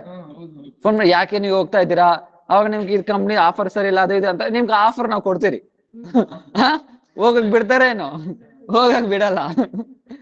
ಯಾಕೆ, ಸೊ ಎಷ್ಟು ಇಷ್ಟು ವರ್ಷಗಳಿಗೆ ಐಡಿಯಾ ಯೂಸ್ ಮಾಡಿದ್ದಾರೆ ಸಿಮ್ ಬಂದು, ಇಷ್ಟು ವರ್ಷಗಳಿಂದ ಆ ಸಿಮ್ ಯೂಸ್ ಮಾಡಿದ್ದಾರೆ, ಮತ್ತೆ ಬಿಟ್ಬಿಟ್ಟೋದ್ರೆ ಅವ್ರ ಕಂಪ್ನಿ ಕ್ಲಾಸ್ ಆಗುತ್ತೆ ತಾನೆ. ಅದೇ ತರ ನಾನು ಎಷ್ಟೋ ಜನ್ಮಗಳಿಂದ, ಇಲ್ಲಿ ವರ್ಷಗಳೆಲ್ಲ ಜನ್ಮಗಳಿಂದ ಮಾಯಾದೇವಿಗೆ ಸೇವೆ ಮಾಡಿದ್ರ. ಮತ್ತೆ ಬಿಟ್ಬಿಟ್ಟು ಯಾವಾಗ್ಲೂ ನೀವು ಹರೇ ಕೃಷ್ಣ ಅಂತ ಜಪ ಮಾಡೋದ್ರಲ್ಲಿ ಇಟ್ಕೊಂಡ್ರೆ ಮಾಯಾದೇವಿಗೆ ಅರ್ಥ ಆಗ್ಬಿಡುತ್ತೆ, ಏನೋ ಆ ಕಡೆ ತಿರುಗ್ತಾ ಇದ್ದಾನೆ ಅಂತ. ಅವಾಗ ಜಪಮಾಲೆ ಹಿಡ್ಕೊಂಡ್ಬಿಟ್ರೆ ಅವಾಗ ಏನ್ ಮಾಡ್ತಾರೆ, ಮಾಯಾದೇವಿ ಸೊ ಅರ್ಥ ಆಗ್ಬಿಡ್ತು, ಓ ಆ ಕಡೆ ತಿರುಗ್ತಾ ಇದ್ದಾನೆ ಅಂತ. ಅವಾಗ ಮಾಯಾದೇವಿ ಏನ್ ಮಾಡ್ತಾಳೆ, ಆಫರ್ಸ್ ಕೊಡ್ತಾಳೆ. ಆಫರ್ಸ್ ಕೊಡ್ತಾಳೆ, ಅದು ಬೇಕಾ, ಇದು ಬೇಕಾ, ಇದು ಬೇಕಾ, ಅದು ಬೇಕಾ ಅಂತ. ಅವಾಗ ತುಂಬಾ ಆಫರ್ಸ್ ಕೊಡ ಆಕರ್ಷಿತ ಆಗಿದ್ರೆ ಮತ್ತೆ ಅವ್ರು ಚೇಂಜ್ ಮಾಡಕ್ ಬಿಡಲ್ಲ ಸಿಮ್ಮು. ಅವಾಗ ಮತ್ತೆ ನೀವು ಐಡಿಯಾದಲ್ಲೇ ಫಿಕ್ಸ್ ಆಗ್ಬಿಡ್ತೀರಾ. ಅದೇ ತರ ಮಾಯಾದೇವಿನ ಅದೇ ತರ ನಿಮ್ಗೆ ತುಂಬಾ ಆಫರ್ಸ್ ಕೊಡ್ತಾರೆ, ಅವಾಗ ನೀನ್ ಓಕೆಪ್ಪ, ನಿನ್ಗೇನ್ ಬೇಕು, ದುಡ್ಡಿಂದ ಯಾರಕ್ಕಾದ್ರೂ ದುಡ್ಡಿನಿಂದ ವೈರಾಗ್ಯ ಬಂದ್ಬಿಟ್ಟು ಭಕ್ತಿಗೆ ಬಂದ್ರೆ ಅವ್ರಿಗೆ ದುಡ್ಡು ಕೊಡ್ತಾಳೆ. ಯಾರಿಗಾದ್ರೂ ನಂಗೆ ಅದು ಇಲ್ಲ ಇದಿಲ್ಲ ಅಂತ ಸೊ ಭಕ್ತಿಗ್ ಬಂದ್ರೆ, ಆ ವೈರಾಗ್ಯನಿಂದ ಭಕ್ತಿಗ್ ಬಂದ್ರೆ ಮತ್ತೆ ಏನ್ ಮಾಡ್ತಾಳೆ, ಅದನ್ನೇ ಕೊಡ್ತಾಳೆ ಮಾಯಾದೇವಿ. ಈ ತರ ಏನು, ನಿನ್ಗೇನ್ ಬೇಕಾ, ಸುಖ ಬೇಕಾ, ನಿನ್ ಸ್ವರ್ಗ ತಗೋ, ಸ್ವರ್ಗಕ್ಕೆ ತಲ್ತಾಳೆ. ಸ್ವಲ್ಪ ಪುಣ್ಯ ಕರ್ಮ ಮಾಡ್ಬಿಟ್ಟು ಏನೋ ಸ್ವರ್ಗದಲ್ಲಿ ಜನ್ಮ, ಒಂದು ದೇವತೆ ಜನ್ಮ ಕೊಟ್ಬಿಟ್ಲು. ಇಲ್ಲ ಏನೇ ಒಂದು ತಪ್ಪ, ಮತ್ತೆ ಏನು ಇನ್ನು ಆದ್ರೆ ಇನ್ನೂ ಸ್ಯಾಟಿಸ್ಫ್ಯಾಕ್ಷನ್ ಆಗಿಲ್ಲ, ಬ್ರಹ್ಮ ಪೋಸ್ಟೇ ಕಟ್ಬಿಟ್ಟು ಅಂತ ಇಟ್ಕೊ. ಅದು ಎಷ್ಟು ಇರುತ್ತೋ ಅಷ್ಟವರೆಗೂ ಇರ್ತಾಳೆ. ಆಮೇಲೆ ಅಲ್ಲಿಂದ ಫುಟ್ಬಾಲ್ ತರ ಓದಿತಾಳೆ, ಅಲ್ಲಿಂದ ಮತ್ತೆ ಜೋರಾಗಿ ಬಂದು ಇಲ್ಲಿ ಬೀಳ್ತೀರಿ. ಮತ್ತೆ ಅಲ್ಲಿ ಇಲ್ಲಿ ಮತ್ತೆ ಎಷ್ಟೋ ಜನ ಮತ್ತೆ ಇದೇ ತರ ಸಂಸ್ಕಾರ ಹೋಗುತ್ತೆ. ಮತ್ತೆ ನೀವು ಯಾವಾಗೆಲ್ಲ ಎದ್ದೋಲ್ತಾ ಇರ್ತೀರೋ ಅವಾಗ ಬಂದು ಒಂದೊಂದು ಬಿಸ್ಕೆಟ್ ಆಗ್ತಲ್ಲ, ಬಿಸ್ಕೆಟ್ ಆಗ್ತಾ ಇರತ್ತಲ್ಲ. ಸೊ ಅದೇ ತರನೇ ಆಕರ್ಷಿತ ಆಗಿ ಏನ್ ಮಾಡ್ತೀರಿ ಬಂದು. ಸೊ ಅನೇಕ ಜನ್ಮದಿಂದಲೇ ಇದೇ ತರನೇ ಬಂದು ಹೋಯ್ತು. ಅದೇ ನಮ್ನ ಉದ್ಧಾರ ಮಾಡೋಕೋಸ್ಕರ ಭಗವಂತ ಏನ್ ಮಾಡ್ತಾನೆ, ಸಾಧುನ ಕಳಿಸ್ತಾರೆ, ವೈಷ್ಣವರನ್ನ ಕಳಿಸ್ತಾರೆ. ಸೊ ಭಗವಂತ ಏನ್ ಮಾಡ್ತಾರೆ, ತುಳಸಿನ ಕಳಿಸ್ತಾರೆ. ಭಗವಂತ ಗ್ರಂಥ ರೂಪದಲ್ಲಿ ಭಾಗವತಂನ ಕಳಿಸ್ತಾರೆ, ಶಾಸ್ತ್ರದಲ್ಲಿ ಕಳಿಸ್ತಾರೆ. ವಿಗ್ರಹ ರೂಪದಲ್ಲಿ, ಸಾಕ್ಷಾತ್ ವಿಗ್ರಹ ರೂಪದಲ್ಲಿ ಭಗವಂತ ಬರ್ತಾನೆ. ನೀರ್ ರೂಪದಲ್ಲಿ ಗಂಗಾ ಆಗಿ ಬರ್ತಾರೆ ಭಗವಂತ ಬಂದು, ಗಿಡದ ರೂಪದಲ್ಲಿ ತುಳಸಿಯಾಗಿ ಬರ್ತಾರೆ ಭಗವಂತ ಬಂದು. ಇದನ್ನೆಲ್ಲ ನೋಡಿದ್ರೇನ ಸಾಕು, ಏನಾಗ್ಬಿಡುತ್ತೆ, ಸುಕೃತಿ ಬರುತ್ತೆ. ದೃಷ್ಟ ಸ್ಪೃಷ್ಟ ತಥಾ ಜ್ಞಾತ ಕೀರ್ತಿತ ನಮಿತ ಸ್ತುತ ರೋಪಿತ ಸೇವಿತ ನಿತ್ಯಂ ಪೂಜಿತ ತುಳಸಿ ಶುಭ. ತುಳಸಿ ಮರೆಯನ್ನ ನೋಡಿದ್ರೇನೆ ಸಾಕು ಸುಕೃತಿ. ಏನು ಮಾಡಿಲ್ಲ, ಸುಮ್ನೆ ಕಣ್ಣಲ್ಲಿ ನೋಡ್ಬಿಟ್ಟೆ ಅಷ್ಟೇ, ಅಷ್ಟೇ ಸುಕೃತಿ ಬಂದ್ಬಿಡುತ್ತೆ. ಇನ್ ಸ್ಪರ್ಶ ಮಾಡಿದ್ರೇನು ಸುಕೃತಿ, ಏನಾದ್ರು ತುಳಸಿ ಮರನು ಊಂದ್ರೇನು ಸುಕೃತಿ, ನೀರಾಡಿದ್ರೇನು ಸುಕೃತಿ, ಪರಿಕ್ರಮ ಮಾಡಿದ್ರೇನು ಸುಕೃತಿ, ಪೂಜೆ ಮಾಡಿದ್ರೇನು ಸುಕೃತಿ, ತುಳಸಿ ಅಂತ ಹೇಳಿದ್ರೇನು ಸುಕೃತಿ. ಹ ಸೊ ಈ ತರ ಗೊತ್ತಿಲ್ದಿರೋ ಸಂಸ್ಕಾರನ ಸುಕೃತಿ ಮಾಡಿ ಮಾಡಿ ಏನಾಗುತ್ತೆ, ಸಾಧು ಸಂಘ ಸಿಗುತ್ತೆ.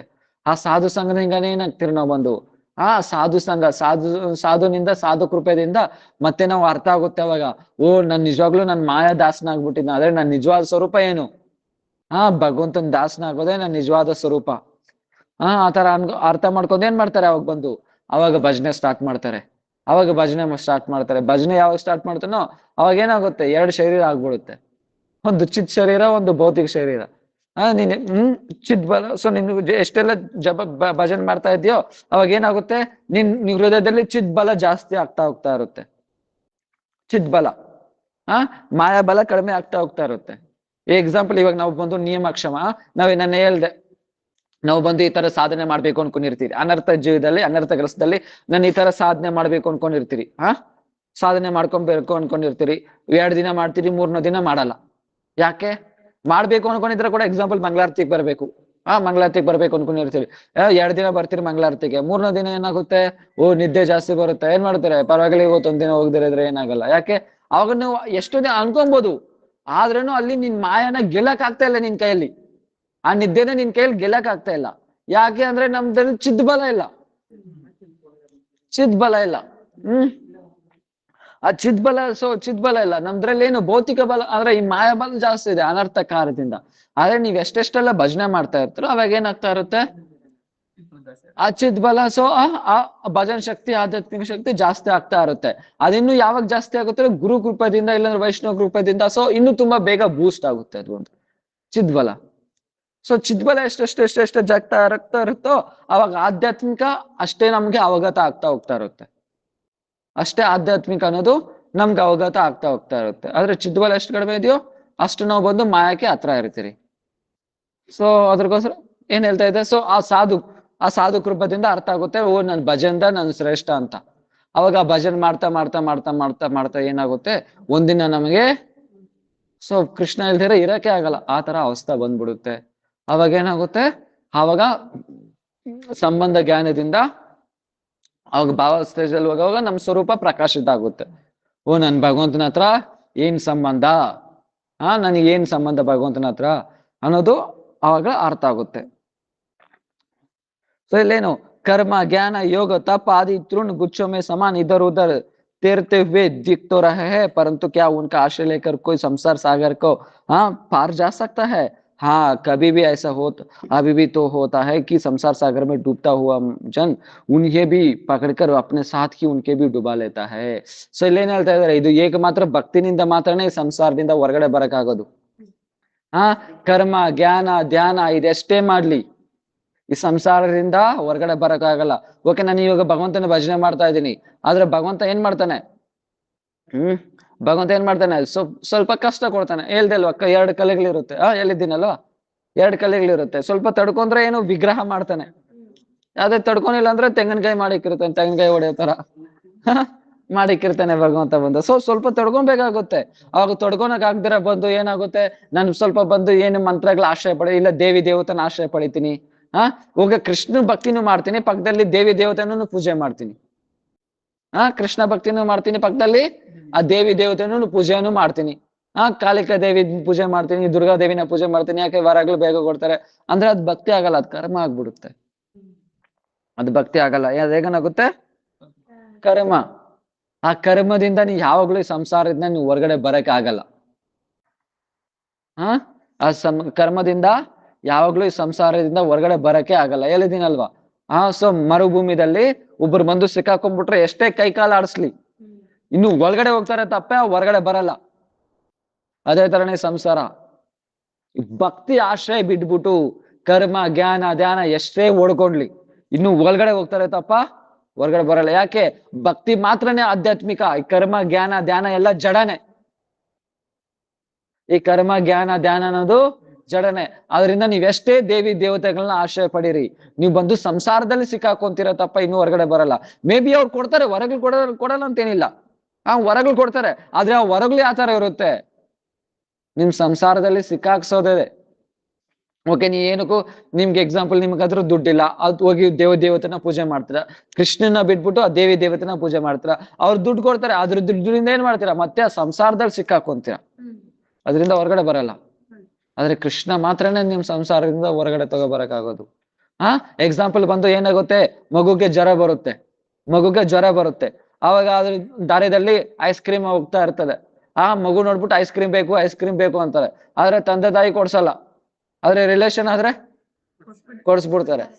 ಯಾರು ಅನುಭವಿಸೋದೆ ಅವ್ರು, ಇವ್ರು ತಂದೆ ತಾಯಿ ಅಂದ್ರೆ. ಸೊ ತಂದೆ ತಾಯಿ ಒಳ್ಳೆಕ್ ನೋಡಿ ಅವ್ರು ಕೊಡ್ಸಲ್ಲ, ಯಾಕೆ ಕೊಟ್ರೆ ಮತ್ತೆ ಏನಾಗುತ್ತೆ, ಇನ್ನು ಜ್ವರ ಜಾಸ್ತಿ ಆಗುತ್ತೆ, ಅವ್ರಿಂದ ಮತ್ತೆ ಇನ್ನು ಆ ಮಗುಗೆ ಇನ್ನು ಕಷ್ಟ ಜಾಸ್ತಿ ಆಗುತ್ತೆ ಅಂತ ತಂದೆ ತಾಯಿ ಯೋಚನೆ ಮಾಡಿ ಕೊಡ್ಸಲ್ಲ. ಆದ್ರೆ ರಿಲೇಷನ್ ಏನು, ಆ ಫೀಲಿಂಗ್ಸ್ ಏನು ಇರಲ್ಲ, ಕೊಡ್ಸೋದೆ. ಅದೇ ತರನೇ ಭಗವಂತನ ಹತ್ರ ಬೇಡವಾಗ ಭಗವಂತ ಕೊಡ್ದಿರೋದ್ರೆ ಅರ್ಥ ಮಾಡ್ಕೊಬೇಕು.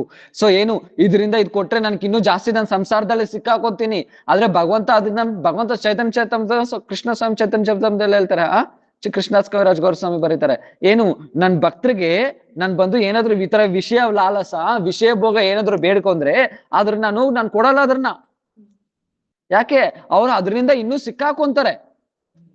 ನನ್ ನಿಜವಾದ ಅವ್ರ ಪ್ರಭು, ನಾನು ಅವ್ರ ನಿಜವಾದ ಹಿತ ಏನು, ಶ್ರೇಯೋಭಿಲಾಷಿ, ನನ್ಕಿಂತ ಶ್ರೇಯೋಭಿಲಾಷಿ ಇನ್ಯಾರು ಇರಲ್ಲ. ಸ್ವಯಂ ಭಗವಂತ ಹೇಳ್ತಾರೆ, ನನ್ಕಿಂತ ಶ್ರೇಯೋಭಿಲಾಷಿ ಇನ್ಯಾರು ಇರ್ತಾರೆ. ಯಾಕೆ, ಆ ಜೀವಿಕ್ ಏನಾದ್ರು ಕೊಟ್ರೆ ಅದ್ರಿಂದ ಅವನ ಇನ್ನು ಸಂಸಾರದಲ್ಲಿ ಸಿಕ್ಕಾಕೊಂತಾನೆ, ಅದರಿಂದ ನಾನೇನ್ ಮಾಡ್ತೀನಿ, ಅವನ್ಗೆ ಅದನ್ನ ನಾನು ಕೊಡಲ್ಲ. ಅವನಿಗೆ ನಾನು ಅದ್ ಕೊಡ್ದಿರಾ ನನ್ ಭಕ್ತಿದಲ್ಲಿ ಮುಂದೆ ಕರ್ಕೊ ಹೋಗ್ತೀನಿ. ಆದ್ರೆ ದೇವಿ ದೇವತಾ ಆತರ ಎಲ್ಲ, ಈ ಕರ್ಮ, ಓಕೆ ನೀನ್ ದುಡ್ಡು ಬೇಡ್ಕೊಂತ ಇದ್ದೆ, ದುಡ್ಡು ಕೊಟ್ರು, ಆ ದುಡ್ಡು ಅನ್ನೋದೇನು, ಈ ಸಂಸಾರ ತಾನೆ, ಈ ಜಡ ಪದಾರ್ಥ ತಾನೆ. ಆ ಮರಳು ಭೂಮಿದಲ್ಲಿ ಏನು ಕೈಕಾಲು ಆಡಿಸ್ದಂಗೆ ಅದು ದುಡ್ಡು ಬಂತು, ಅದು ಇನ್ನು ಏನು ಸಂಸಾರ. ಮತ್ತೆ ನಂಗೆ ಮನೆ ಇಲ್ಲ, ಮನೆ ಕಟ್ಕೋ, ದೇವಗಳು ಪೂಜೆ ಮಾಡೋದು, ಮನೆ ಬರುತ್ತೆ, ಅದರಿಂದ ನಿನ್ ಸಂಸಾರನೇ. ನಿನ್ ಸುಖ, ಈ ಸಂಸಾರದಲ್ಲಿ ಸುಖ ಅನ್ನೋದಾಗಿರ್ಲಿ, ದುಃಖ ಅನ್ನೋದು ಎರಡು ನಿಜವಾಗ್ಲೂ ದುಃಖನೇ. ಸುಖ ಇಲ್ಲಿ ಸುಖ ಅನ್ನೋದು ಯಾವ್ದಿಲ್ಲ. ಯಾಕೆಂದ್ರೆ ನೀನ್ ಸುಖ ಅನ್ಕೊಂಡ್ ಹೋಗಿದ್ರೆ ಸ್ವರ್ಗಕ್ಕೆ ಹೋಗ್ತೀಯ, ಸ್ವರ್ಗದಲ್ಲಿ ಮತ್ತೆ ಅಲ್ಲಿ ಶಾಶ್ವತವಾಗಿ ಇರಕ್ಕಾಗುತ್ತಾ, ಅಲ್ಲಿ ಇರಕ್ಕಾಗಲ್ಲ. ನಾವು ಗೋಪಕುಮಾರ್ ಕಥೆಯಲ್ಲಿ ನೋಡಿದ್ರಲ್ವಾ, ಏನು ಅಲ್ಲಿ ಬಂದು ಸ್ವರ್ಗ ಹೋದ್ರೆ ಅಲ್ಲಿ ದೇವತೆಗಳು ಜಗಳ, ಏನೋ ಒಬ್ರಿಗೊಬ್ರು ಅಂದ್ರೆ ಆಗಲ್ಲ, ಮಾತ್ ಸರಿಯತ, ಮತ್ತೆ ಅಲ್ಲೋಗಿ ಏನ್ ಲಾಭ. ಈ ಸುಖ ದುಃಖ ಎರಡು ಇಲ್ಲಿ ಪ್ರಾಬ್ಲಮೇ. ಈ ಸಂಸಾರದಲ್ಲಿ ಎರಡು ಪ್ರಾಬ್ಲಮ್, ಸುಖನೂ ಆಗಿರ್ಲಿ ದುಃಖನೂ ಆಗಿರ್ಲಿ. ಸೊ ಮಾತ್ರ ಭಗವಂತ ಮಾತ್ರ ನಿಜವಾದ ಶ್ರೇಯೋಭಿಲಾಷಿ. ನಾವು ರಾಮಚರಿತ ಮಾನಸದಲ್ಲಿ ಕೇಳಿರ್ಬೋದು, ನಾರದ ಮಾಮನಿ ಅವಾಗ ನಾರದ ಮಾಮನಿ ಏನ್ ಮಾಡ್ತಾನೆ ಅಂದ್ರೆ ತಪಸ್ಸೆ ಮಾಡ್ತಾ ಇರುವಾಗ ಕಾಮದೇವ್ ಬರ್ತಾರೆ, ಮನ್ಮಥ ಕಾಮದೇವ್ ಬರ್ತಾರೆ. ಅವಾಗ ಕಾಮದೇವ್ ಬಂದವಾಗ ಏನ್ ಆಗುತ್ತೆ, ತಪಸ್ಸೆ ಭಂಗ ಮಾಡಕ್ ಪ್ರಯತ್ನ ಮಾಡ್ತಾನೆ, ಆದ್ರೆ ನಾರದ ಮಾಮನಿ ಚಂಚಲ ಆಗಲ್ಲ. ಅವಾಗ ಕಾಮದೇವ್ ಹೊಟ್ಟೋಗ್ಬಿಡ್ತಾನೆ. ಅವಾಗ ನಾರದ ಮುನಿಗೆ ಗೊತ್ತಾಗುತ್ತೆ, ಓ ಕಾಮದೇವ ಸ್ವಯಂ ಬಂದಿದ್ರ ನಾನ್ ಚಂಚಲ ಆಗಿಲ್ಲ, ಅಂದ್ರೆ ನಾನೇನು ಮಾಯನ ಗೆದ್ಬಿಟ್ಟೆ. ನಾರದ ಮುನಿ ಅನ್ಕೊಂತಾನೆ, ಹೋಗಿ ಬ್ರಹ್ಮ ಹತ್ರ ಹೋಗ್ತಾನೆ. ಬ್ರಹ್ಮ, ಹೌದಾ ಓಕೆ ನನ್ ಕೇಳಿದ್ಯಾ ಪರವಾಗಿಲ್ಲ, ವಿಷ್ಣುಗ್ ಮಾತ್ರ ಹೋಗಿ ಹೇಳ್ಬಿಡ್ಬೇಡ, ವಿಷ್ಣುಗ್ ಮಾತ್ರ ಹೋಗಿ ಹೇಳ್ಬಿಡ್ಬೇಡ. ಆದ್ರೆ ನಾರದ ಮುನಿ ಸುಮ್ನೆ ಇರ್ಲಿಲ್ಲ, ಹೋಗಿ ಶಿವನ ಹತ್ರ ಹೋಗಿ ಹೇಳ್ತಾನೆ. ಶಿವನು ಅದೇ ರಿಲೇಷನ್, ನನ್ನ ಹತ್ರ ಹೇಳಿದ್ರೆ ಪರವಾಗಿಲ್ಲ, ವಿಷ್ಣು ಹತ್ರ ಮಾತ್ರ ಹೋಗಿ ಹೇಳ್ಬಿಡ್ಬೇಡ. ಅವಾಗ ನಾರದ ಮಾಮುನಿ ವಿಷ್ಣು ಹತ್ರ ಹೋಗಿ ಹೇಳ್ತಾರೆ, ಪ್ರಭು ಗೊತ್ತಾ ನನ್ ಕಾಮದೇವನಿ ಮಾಯನೇ ಗೆದ್ಬಿಟ್ಟೆ. ಹೌದಾ ನಾರದ? ಅಂತ ಆಮೇಲೆ ಏನೋ ಕೆಲಸ ಕೊಡ್ತಾರೆ ವಿಷ್ಣು. ಇದ್ರ ಕೆಲಸ ಮಾಡ್ತಾ ಇರುವಾಗ ಏನೋ ಆ ಭೂಮಿ ಮೇಲೆ ಬರ್ತಾ ಇರುವಾಗ ಒಂದು ದಿವ್ಯವಾದ, ಒಂದು ತುಂಬಾ ಸುಂದರವಾದ ಒಂದು ಸ್ತ್ರೀ ಕಾಣಿಸುತ್ತೆ. ರಾಜಕುಮಾರಿ ಕಾಣಿಸುತ್ತೆ. ಆವಾಗ ಅವತ್ತು ಏನ್ ನಡೀತಾ ಇದೆ ಅಂದ್ರೆ, ರಾಜ್ಯದಲ್ಲಿ ಅನೌನ್ಸ್ ಮಾಡ್ತಾ ಇದ್ದಾರೆ, ಓ ರಾಜಕುಮಾರಿಗೆ ಸ್ವಯಂವರ ಅಂತ, ರಾಜಕುಮಾರಿಗೆ ಸ್ವಯಂವರ, ಇವತ್ತು ಸ್ವಯಂವರ ಅಂತ ಅನೌನ್ಸ್ ಮಾಡ್ತಾ ಇದ್ದಾರೆ. ಅವಾಗ ಏನಾಯ್ತು, ನಾರದ ಮಾಮನಿ ಹೋಗಿ ಯಾರ ಹತ್ರ ಕೇಳ್ತಾರೆ, ವಿಷ್ಣು ಹತ್ರ. ಪ್ರಭು ನಿನ್ನ ಹತ್ರ ಯಾವ್ದು ಕೇಳಿಲ್ಲ, ಆದ್ರೆ ಒಂದೇ ಒಂದು ಆಸೆ, ಒಂದೇ ಒಂದು ನನ್ಗೆ ಆಸೆ ಇದೆ, ಅದ್ ಮಾತ್ರ ಕ್ಲಿಯರ್ ಮಾಡಿ ಪ್ರಭು. ಆಗ ವಿಷ್ಣು ಹತ್ರ ಏನ್ ಬೇಕು, ಪ್ರಭು ನನಗೆ ಸುಂದರವಾದ ರೂಪ ಕೊಡಿ ಪ್ರಭು, ನನಗೆ ಸುಂದರವಾದ ರೂಪ ಕೊಡಿ. ಯಾಕೆ ಸ್ವಯಂವರ ನಡೀತದೆ ಅಲ್ವಾ, ನನಗೆ ಸುಂದರವಾದ ರೂಪ ಕೊಡಿ ಪ್ರಭು. ಹೌದಾ, ಸೊ ನಾವ್ ವಿಷ್ಣು ಏನು ರೂಪ ಕೊಡ್ತಾರೆ, ನಿನ್ಗೇನು ಹರಿತರ ರೂಪ ಕೊಡ್ತೀನಿ ಅಂತ. ಅಂದ್ರೆ ನೀನ್ ಯೋಚನೆ ಮಾಡಲ್ಲ, ಆ ತರ ನೀನ್ ರೂಪ ಕೊಡ್ತೀನಿ ಅಂತ ಎಲ್ಲಿರ್ತಾರೆ. ಆಮೇಲೆ ಹೋಗಿ ಲೈನಲ್ಲಿ ನಿಂತ್ಕೊಂತಾರೆ, ಇದರಲ್ಲಿ ಎಲ್ಲಾ ರಾಜಕುಮಾರಗಳು ಲೈನಲ್ಲಿ ನಿಂತ್ಕೊಂತಾರೆ, ನಾರದ ಮಾವನಿ ಹೋಗಿ ಲೈನಲ್ಲಿ ನಿಂತ್ಕೊಂತಾರೆ. ಅವಾಗ ರಾಣಿ ಯಾರು ಚೆನ್ನಾಗಿದ್ದಾರೋ ಅವ್ರ ಕತ್ತಲ್ಲಿ ಮಾಲೆ ಆಗ್ಬೇಕು. ಆತರ ಮಾಲೆಗ್ ಬರ್ತಾ ಇದ್ರೆ ನಾರದ ಮಾಮನಿ ಕಡೆ ಬರ್ತಾರೆ. ನಾರದ ಮಾಮನಿ ಕೂಡ ನೋಡಲ್ಲ. ರಾಣಿ ಮುಂದ್ಗಡೆ ಪಾಸ್ ಆಗ್ಬಿಡ್ತಲ್ಲ. ಮುಂದ್ಗಡೆ ಪಾಸ್. ನಾರದ ಮುನಿ ಅನ್ಕೊಂತಾರೆ, ಅರೆ ನಾನು ವಿಷ್ಣು ಹತ್ರ ವರ ತಗೊಬಂದಿದ್ದೀನಿ, ನನಗಿಂತ ಸುಂದರವಾಗಿ ಇನ್ಯಾರು ಇರ್ತಾರೆ. ಮತ್ತೆ ಇನ್ನೊಂದ್ ಲೈನಲ್ಲಿ ಹೋಗಿ ನಿಂತ್ಕೊಂತಾಳೆ. ಮತ್ತೆ ಇನ್ನೊಂದ್ ಪಕ್ಕ ನಾನು ಕರೆಕ್ಟಾಗಿ ಗಮನಿಸಿರಲ್ಲ, ಈ ಮುಂದೆ ಇನ್ ಪಕ್ಕದಲ್ಲಿ ಹೋಗಿ ನಿಂತ್ಕೊಂತಾನೆ. ಅಲ್ಲಿ ನಾವು ನೋಡಲ್ಲ. ಆಮೇಲೆ ಏನಾಗುತ್ತೆ, ಅಲ್ಲಿ ಪಕ್ಕದಲ್ಲಿ ಸ್ವಾಮಿ, ಆಮೇಲೆ ವಿಷ್ಣು ಬರ್ತಾರೆ. ಆ ವಿಷ್ಣು ಕತ್ತಲ್ ಮಾಲೆ ಹಾಕ್ತಲೆ, ಇಬ್ರು ಹೊಟ್ಟೋಗ್ಬಿಡ್ತಾರೆ. ಅವಾಗ ಎಲ್ಲಾರು ನಾರದ ಮುನಿ ಶಾಕ್ ಬರ್ತಾರೆ. ಎಲ್ಲರೂ ಅವಾಗ ನಾರದ ಮಾಮನ್ ನೋಡ್ ನಗ್ತಾರೆ. ನಿನ್ ಮಕನ್ ಫಸ್ಟ್ ನೋಡ್ಕೊಂತ ಅದ್ದದಲ್ಲಿ ಅಮ್ಮ ಕನ್ನಡಿದಲ್ಲಿ ಅಂತ ಹೇಳುವಾಗ ನಾರದ ಮಾಮನಿ ಹೋಗಿ ನೀರಲ್ಲಿ ನೋಡ್ಕೊಂಡ್ರೆ ಏನಾಗುತ್ತೆ, ಕೋತಿ ಮುಖ. ನಾರದ ಮಾಮನಿ ಭಯಂಕರ ಕೋಪ ಬಂದ್ಬಿಡುತ್ತೆ. ವಿಷ್ಣು ಹತ್ರ ಹೋಗಿ ಏನ್ ಮಾಡ್ತಾರೆ, ಜಗಳ ಆಡ್ತಾರೆ ನಾರದ ಮುನಿ. ಯಾರು ನಿನ್ ಕೇಳೋರು ಯಾರು ಇಲ್ಲ ಅಂತ ನಿನ್ಗೆ ಅಹಂಕಾರನೇ ನಿನ್ಗೆ? ನೀನ್ ಎಲ್ಲ ಸ್ವತಂತ್ರ ಅಂತ ನಿನ್ಗೇನಾದ್ರು ಸೊ ಅಭಿಮಾನ ನಿನ್ಗೆ? ನಾನ್ ನಿನ್ ಶಾಪ ಕೊಡ್ತೀನಿ ಏನಂತ. ಸೊ ನೀನ್ ಬಂದು ನನ್ಗೆ ಯಾವ ತರ ಸ್ತ್ರೀನ ದ್ರೋಹ ಮಾಡಿದ್ಯೋ ಅದೇ ತರ ನೀನು ಸ್ತ್ರೀ ವಿಯೋಗದಲ್ಲಿ ಅಳ್ತೀಯ ಅಂತ. ಅದೇ ಅದು ರಾಮಾಯಣ. ಸೊ ರಾಮ ಅವತಾರ. ಆವಾಗ ವಿಷ್ಣು ಆಮೇಲೆ ಕೈ ಇಕ್ತಾರ. ಅವಾಗ ಏನಾಗುತ್ತೆ, ಮಾಯ ಎಲ್ಲ ದೂರ ಆಗುತ್ತೆ ನಾರದ ಮುನಿಗೆ. ಅವಾಗ ಪ್ರಭು ಪಾದದಲ್ಲಿ ಬಿದ್ದಳ್ತಾರೆ. ಪ್ರಭು ನನ್ ಮಾಯ ದೂರ ಆಯ್ತು, ಕ್ಷಮಿಸ್ಬಿಡಿ ಪ್ರಭು, ನಾನ್ ನಿಮ್ಗೆ ಶಾಪ ಕೊಟ್ಬಿಟ್ಟೆ ಹಂಗಿಂಗೆ ಅಂತ ಹೇಳುವಾಗ ಆಮೇಲೆ ನಾರದ ಮುನಿ ಹೇಳ್ತಾರೆ, ಪ್ರಭು ನೀನ್ ನನ್ಗೆ ಸುಂದರವಾದ ರೂಪ ಕೊಟ್ಟಿದ್ರೆ ನಾನು ಈ ತರ ಶಾಪ ಕೊಡ್ತಾ ಇರ್ಲಿಲ್ಲಲ್ವಾ? ಶಾಪ ಕೊಡ್ತಾ ಇರ್ಲಿಲ್ಲಲ್ವಾ? ಆದ್ರೆ ಪ್ರಭು ಯಾಕೆ ನನ್ಗೆ ಈ ತರ ಮಾಡಿದ್ರಿ ಅಂತ ನಾರದ ಮಾವನಿ ಕೇಳುವಾಗ ಪ್ರಭು ಹೇಳ್ತಾರೆ, ಅರೇ ನಾನ್ ನಿನ್ಗೆ ಆತರ ಸುಂದರವಾದ ರೂಪ ಕೊಟ್ಟಿದ್ರೆ ನೀನೇನ್ ಮಾಡ್ತಾ ಇದ್ದೆ? ವಿವಾಹ ಮಾಡ್ಕೊಂತ ಇದ್ರೆ ನೀನೇನಾಗ್ತಾ ಇದ್ದೆ? ಆಮೇಲೆ ಆ ಸಂಸಾರದಲ್ಲಿ ಸಿಕ್ಕಾಕೊಂತ ಇದ್ದೆ ನೀನು. ನಾನ್ ನೋಡಿ ನನ್ ಪ್ರಭು ನನ್ ಭಕ್ತರನ್ನ ಹೆಂಗಿ ನನ್ನ ಈ ತರ ನಾನ್ ಕೊಡ್ಲಿ? ನೋಡಿ, ಯೋಚನೆ ಮಾಡಿ ನೋಡಿ, ಭಗವಂತ ಸ್ವಯಂ ಶಾಪ ತಗೊಂತ ಇದ್ದಾರೆ. ಏನ್ಕೋಸ್ಕರ? ಆ ಭಕ್ತನ ರಕ್ಷಣೆ ಮಾಡೋಕ್ಕೋಸ್ಕರ. ಇದ್ರಕ್ಕಿಂತ ಶ್ರೇಯೋಭಿಲಾಷಿ ಇನ್ಯಾರು ಇರ್ತಾರೆ? ಭಗವಂತನಿಗಿಂತ ಶ್ರೇಯೋಭಿಲಾಷಿ ಇನ್ಯಾರು ಇರ್ತಾರೆ? ಇನ್ಯಾರು ಇರಕ್ಕಾಗಲ್ಲ. ಭಗವಂತಕ್ಕಿಂತ ಶ್ರೇಯೋಭಿಲಾಷಿ ಇನ್ಯಾರು ಇರಕ್ಕಾಗಲ್ಲ. ಸೊ ಅದ್ರಕ್ಕೆ ಏನು, ಭಗವಂತ ಮಾತ್ರನೇ ನಿಜವಾದ ಶ್ರೇಯೋಭಿಲಾಷಿ, ಬೇರೆ ಇನ್ನೇನು ಇಲ್ಲ. ಸೊ ಏನೇ ಆಗಿರ್ಲಿ ಅದಕ್ಕೆ ರಾಕೋಬಿ ಮಾರೋಬಿ ರಾಕೋಬಿ ಜೋ ಇಚ್ಛಾ ತೋಹಾರ್. ಸೊ ನಿಜ ದಾಸ ಪ್ರತಿ ತುವ ಅಧಿಕಾರ. ಪ್ರಭು ನೀನ್ ಬೇಕಂದ್ರೆ ನನ್ ಕಾಪಾಡೋ, ಇಲ್ಲಾಂದ್ರೆ ಬಂದು ಪ್ರಭು ನನ್ ಬೇಕಂದ್ರೆ ಒಡಿ, ಆದ್ರೆ ನೀನ್ ಮಾತ್ರನೇ ಪ್ರಭು, ನನ್ ಪ್ರಭು. ಸೊ ನಿನ್ ಬಿಟ್ಟು ನನ್ಗೆ ಇನ್ಯಾರು ಇಲ್ಲ. ಯಾಕೆ? ನಿಜ ನಿನ್ಗೇನ್ ಬೇಕಂದ್ರೆ ನಾನ್ ಮಾಡ್ಕೊಬೋದು. ಯಾಕೆ? ನಿನ್ ದಾಸರ ಮೇಲೆ ನಿನ್ ಪೂರ್ಣ ಅಧಿಕಾರ ಇದೆ. ಸೊ ಅದಕ್ಕೆ ತಾನೇ ಭಕ್ತಿನ ಠಾಕೂರ್ ಆಡ್ತಾರಲ್ವಾ, ಸರ್ವಸ್ವ ತೋಮಾರ್ ಚರಣೆ ಸೊಂಪಿಯ ಪೋಡೆ ಚಿತ್ತೋಮಾರಗರೆ ತುಮಿತೋ ಠಾಕೂರ್ ಸೊ ಅಮಿತೋ ಕುಕ್ಕುರ್ ಬೋಲಿಯೇ ಜಾನ ಹೇ ಮೋರೆ. ಪ್ರಭು ಎಲ್ಲ ನಾನು ನಿನ್ನ ಅರ್ಪಣೆ ಮಾಡ್ಬಿಟ್ಟೆ. ನಾನ್ ನಿನ್ಗೆಲ್ಲಾನು ಅರ್ಪಣೆ ಮಾಡ್ಬಿಟ್ಟೆ. ಸೊ ಅರ್ಪಣೆ ಮಾಡ್ಬಿಟ್ಟು ನಾನು ಏನ್ ಮಾಡ್ತಾ ಇದ್ದೀನಿ, ನಿಮ್ ಮನೆ ಮುಂದ್ಗಡೆ ಬಂದು ನಿಂತ್ಕೊಂತಾ ಇದ್ದೀನಿ. ನೀನೇ ನನ್ ಪ್ರಭು, ಏನು ನನ್ ಯಜಮಾನಿ. ನಾನ್ ನಿನ್ ಮನೆ ಮುಂದ್ಗಡೆ ನಾಯಿ ತರ ಪ್ರಭು. ನಿನ್ಗೆ ಯಾವ ತರ ಬೇಕು ಅಂದ್ರೆ ನಾ ತರ ಬಂದು ಯೂಸ್ ಮಾಡ್ಕೊಳ್ಳಿ ಪ್ರಭು. ಮಾನಸ ದೇಹ ಗೇಹ ಜೋ ಕಿಚ್ಚೋ ಅಮಾರ್ ಅರ್ಪಿಲು ತುವ ಪದ ನಂದ ಕಿಶೋರ್. ಸೊ ಮನಸ್ಸು ದೇಹ ಮನಸ್ಸು ಅವಾಚಕ ನನಗೇನೇ ಆಗಿರ್ಲಿ ಪ್ರಭು, ಎಲ್ಲ ನಿಮ್ಗೆ. ಸೊ ಎಲ್ಲ ನಿಮಗೆ ಪ್ರಭು. ಸೊ ಆತರ ಬಂದು ಸೊ ಜೀವಿ ಯಾವಾಗ ಪ್ರಾರ್ಥನೆ ಮಾಡ್ತಾನೆ ಅವಾಗ ಏನಾಗುತ್ತೆ, ಈ ಸಂಸಾರದಿಂದ ಹೊರಗಡೆ ಬರಕಾಗುತ್ತೆ. ಅದರಿಂದ ಏನು, ಈ ಕರ್ಮ ಆಗಿರ್ಲಿ, ಜ್ಞಾನ ಆಗಿರ್ಲಿ, ಧ್ಯಾನ ಆಗಿರ್ಲಿ, ಯಾವಾಗ್ಲೂ ಬಂದು ಸಂಸಾರದಿಂದ ಹೊರಗಡೆ ತಗೋಬರಕಾಗಲ್ಲ. ಆದ್ರೆ ಕರ್ಮ ಜ್ಞಾನ ಧ್ಯಾನದಿಂದ ಯಾವ ದೇವತೆಗಳು ಪೂಜೆ ಮಾಡ್ತಾರೋ ಅದೇ ದೇವತೆಗಳು ಪ್ರಾರ್ಥನೆ ಮಾಡ್ತಾ ಇದ್ದಾರೆ ಭಗವಂತನ ಹತ್ರ. ಏನು ನಾವು ಬಂದು ಯಾವ ತರ ಅಂದ್ರೆ, ಪ್ರಭು ನಿಮ್ನ ಬಿಟ್ಬಿಟ್ಟು ನಮ್ನ ಯಾರು ಆಶ್ರಯ ಪಡಿತಾರೋ ಅವ್ರು ಬಂದು ಯಾವ ತರ ಅಂದ್ರೆ ಆ ಸಮುದ್ರದಲ್ಲಿ ಬಿದ್ದೋಗಿದ್ದಾರೆ. ಆ ಸಮುದ್ರನ ಹೊರಗಡೆ ಬರಕ್ಕೆ ನಾಯಿ ಬಾಲ ಹಿಡ್ದವಂಗ ಪ್ರಭು. ನಾಯಿ ಬಾಲ ಹಿಡ್ಕೊಂಡ್ರೆ ಅವ್ರು ಏನಾದ್ರು ಹೊರಗಡೆ ಬರಕಾಗುತ್ತೆ ಏನು ಸಮುದ್ರದಿಂದ? ಅದೇ ತರನೇ ನಮ್ಮನ್ನ ಯಾರು ಹಿಡ್ಕೊಂತಾರೋ ಅವ್ರ ಆ ಗತಿ ಅದೇ ತರನೇ. ಯಾಕೆ? ನಾವೇ ಹೊರಗಡೆ ಬರ್ತಾ ಇಲ್ಲ ಸಂಸಾರದಿಂದ. ಅವರೇ ಹೊರಗಡೆ ಬರ್ಬೇಕಂದ್ರೆ ಅವರೇ ಮನುಷ್ಯ ಜನ್ಮ ತಗೊಂಡು ಭಕ್ತಿ ಮಾಡಿ ಹೊರಗಡೆ ಹೋಗ್ಬೇಕು ಅಲ್ವಾ? ಅವರೇ ಮನುಷ್ಯ, ಅಲ್ಲಿ ದೇವತೆಗಳಿಗೆ ಭಕ್ತಿ ಮಾಡಕ್ಕಾಗಲ್ಲ. ಯಾಕೆ? ಅಷ್ಟು ಭೋಗ್ಲಾಲಸೆ. ಕಷ್ಟ ಬಂದ್ರೆ ಕೃಷ್ಣ ಅಂತೀರಿ, ಕಷ್ಟ ಬಂದಿಲ್ಲ ಅಂದ್ರೆ ಎಲ್ಲ ಕೃಷ್ಣ ಅಂತೀರಿ. ಕಷ್ಟ ಬಂದ್ರೆ ತಾನೇ ಕೃಷ್ಣ ಅನ್ನೋದು. ಕಷ್ಟ ಬಂದಿಲ್ಲ ಅಂದ್ರೆ ಇವಾಗ ಎಕ್ಸಾಂಪಲ್, ಇವಾಗ ಸೊ ನಾವ್ ಕೈಯಲ್ಲೇ ಮೊಬೈಲ್ ಅದು ಇದು ಅಂದ್ರೆ ಜಪ ಮಾಡ್ತೀರಿ. ಮೊಬೈಲ್ ಎಲ್ಲ ಕೈಯಲ್ಲ ಅದು ಬಂದ್ಬಿಟ್ರೆ ಅದನ್ನಲ್ಲೇ ಮುಳುಗೋಗ್ಬಿಡ್ತೀರಿ. ಜಪ ಗಿಪ ಏನ್ ಗೊತ್ತಿಲ್ಲ, ಏನ್ ನೆನಪಿಲ್ಲ. ಆದ್ರೆ ಕಷ್ಟ ಬಂದ್ರೆ ಕೃಷ್ಣ ಅಂತೀರಿ, ಕಷ್ಟ ಬಂದಿಲ್ಲ ಅಂದ್ರೆ ಕೃಷ್ಣ. ಸಂತೋಷ ಫುಲ್ ಸಂತೋಷನೇ ಇದ್ರೆ ಯಾವಾಗ ಕೃಷ್ಣ ಏನಿಗೆ ನಮ್ಗೆ? ಆಕ್ಚುಲಿ ನಿಜವಾಗ್ಲೂ ಕಷ್ಟ ಅಂದ್ರೆ ಏನಂದ್ರೆ ಭಗವಂತನ ನೆನ್ಸ್ಕೊಂಡಿರೋ ಇರೋದೇ ನಿಜವಾದ ಕಷ್ಟ. ಭಗವಂತನ ನಾಮ ನೋಡ್ಕೊಂಡು ಭಗವಂತನ ನಾಮ ತಗೊಂಡಿರೋ ಇರೋದೇ ನಿಜವಾದ ಕಷ್ಟ. ಸೊ ಇವಾಗ ಎಕ್ಸಾಂಪಲ್ ಇವಾಗಲೇ ನೋಡಿ, ಓಕೆ ನಮ್ಗೆ ಅನುಭವ ಆಗ್ದಿರೋ ಇರ್ಬೋದು, ಆದ್ರೆ ನಮ್ಗೆ ಕೂಡ ಸ್ವಲ್ಪ ಸ್ವಲ್ಪ ಆದ್ರೂ ಅದು ಅನುಭವ ಆಗ್ತಾ ಇರುತ್ತೆ. ಎಕ್ಸಾಂಪಲ್ ನೋಡಿ, ಇವಾಗ 2 ದಿನದಿಂದ ಇಲ್ಲೇನ್ ದರ್ಶನ ಇರ್ಲಿಲ್ಲ, ಅವಾಗ ಅಲ್ವಾ? ಮಾಡ್ದಲ್ಲೇ ನೋಡಿ ಎಷ್ಟ್ ಜನ ಕಾಯ್ಕೊಂಡಿದ್ರು ದರ್ಶನ. ಭಗವಂತ ನೋಡ್ಬೇಕು ನೋಡ್ಬೇಕು ನೋಡ್ಬೇಕು ನೋಡ್ಬೇಕು ಅಂತ, ನೋಡ್ಬೇಕು ಅಂತ. ಸೊ ಯಾಕೆ ಅಟ್ಲೀಸ್ಟ್ ನಮ್ಗೆ ಗೊತ್ತಿಲ್ಲ, ಸ್ವಲ್ಪ ಆದ್ರೂ ಆಕರ್ಷಿತ ಇದೆ ಅಲ್ವಾ? ಸ್ವಲ್ಪ ಗೊತ್ತಿಲ್ದಿರೋ ಸ್ವಲ್ಪ ಆದ್ರೂ ಆಕರ್ಷಿತ ಇದೆ. ಆದ್ರೆ ಈ ನಿಜವಾದ ಅದೇನು ದುಃಖ ಅಂದ್ರೆ ಏನು? ಭಗವಂತ ನೆನ್ಸ್ಕೊಂಡಿರೋದೇ ದುಃಖ. ಈ ಸಂಸಾರದಲ್ಲಿ ಬರೋ ಕಷ್ಟ ಆಗಿರ್ಲಿ, ಸಂಸಾರದಲ್ಲಿ ಬರೋ ಸುಖ ಬರಲಿ, ಇದು ಸುಖ ದುಃಖ ನಿಜವಾಗ್ಲೂ ಸುಖ ದುಃಖನೇ ಅಲ್ಲ. ನಿಜವಾದ ಕಷ್ಟ ಅಂದ್ರೆ ಏನು? ನಿಜವಾದ ದುಃಖ ಅಂದ್ರೆ ಏನು? ಆ ಭಗವಂತನ ನಾಮ ತಗೊಂಡಿರೋ ಇರೋದೇ ನಿಜವಾದ ದುಃಖ. ಭಗವಂತನ ದರ್ಶನ ನೋಡ್ದಿರೋ ಇರೋದೇ ನಿಜವಾದ ಕಷ್ಟ. ಸೊ ಭಗವಂತನ ಅದಕ್ಕೆ ಹೇಳ್ತಾರೆ, ಭಗವಂತನ ಕತೆ ಕೇಳ್ದಿರೋದೇ ನಿಜವಾದ ಕಷ್ಟ. ತದ್ದಿನಂ ದುರ್ದಿನಂ ಮನ್ನೆ ನಾ ಮೇಘ ಚಾನಂ ದುರ್ದಿನಂ ದಿನಂ ಕೃಷ್ಣ ಸಂಲಾಪಂ ಕಥಾ ಪೀಯೂಷ ವರ್ಜಿತಂ. ಅರೆ ನಿಜವಾಗ್ಲೂ ದುರ್ದಿನ ಅಂದ್ರೆ ಅದೇ ಆ ದಿನನೇ ದುರ್ದಿನ. ಯಾವ ದಿನ ಕೃಷ್ಣ ಕಥಾ ಕೇಳಲು ಅದೇ ನಿಜವಾದ ದುರ್ದಿನ.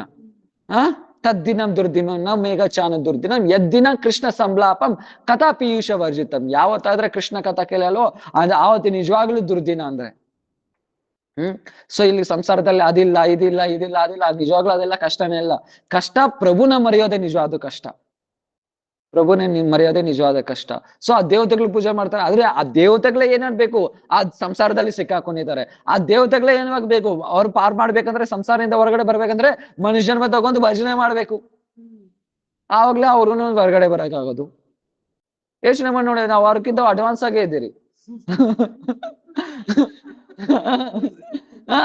ಯಾಕೆ ಓಕೆ, ಅಟ್ಲೀಸ್ಟ್ ಮನುಷ್ಯ ಜನ್ಮ ಆದ್ರೂ ನಮ್ಗೆ ಸಿಕ್ಕಿದೆ. ಅವ್ರು ಭಕ್ತಿ ಮಾಡ್ಬೇಕಂದ್ರೆ ಮತ್ತೆ ಮನುಷ್ಯ ಜನ್ಮಕ್ಕೆ ಬಂದದಾನೆ ಭಕ್ತಿ ಮಾಡ್ಬೇಕು. ಯಾಕೆ ಸೊ ಅವರೇ ಕಾಯ್ಕೊಂಡಿರ್ತಾರೆ ಈ ಕಲಿಯುಗದಲ್ಲಿ ನನ್ಗೆ ಯಾವಾಗ ಮನುಷ್ಯ ಜನ್ಮ ಸಿಗುತ್ತೆ ಅಂತ. ಕಲಿಯುಗದಲ್ಲಿ ಈ ಮನುಷ್ಯ ಜನ್ಮ ಸಿಗೋದು ಇದು ತುಂಬಾ ರೇರ್. ಇದು ಹೇಳಿದ್ದೀನಲ್ಲ, ದಿವ್ಯ ಕಲಿಯುಗ, ಧನ್ಯ ಕಲಿಯುಗ ಇದು. ಈ ಕಲಿಯುಗದಲ್ಲಿ ಮನುಷ್ಯ ಜನ್ಮ ಸಿಗಾಗ ದೇವತೆಗಳೇ ಕಾಯ್ಕೊಂಡಿರ್ತಾರೆ. ಆತರ ಮನುಷ್ಯ ಜನ್ಮ ನಮ್ಗೆ ಸಿಕ್ಕಿದೆ. ಸೊ ಏನ್ ಮಾಡೋಕೋಸ್ಕರ? ಭಕ್ತಿ ಮಾಡೋಕೋಸ್ಕರ ಆ ದೇವತೆಗಳೇ ಕಾಯ್ಕೊಂಡಿರ್ತಾರ. ಆದ್ರೆ ನಾವು ಆ ದೇವತೆಗಳು ಪೂಜೆ ಮಾಡ್ತೀರಿ ಸಂಸಾರಕ್ಕೋಸ್ಕರ.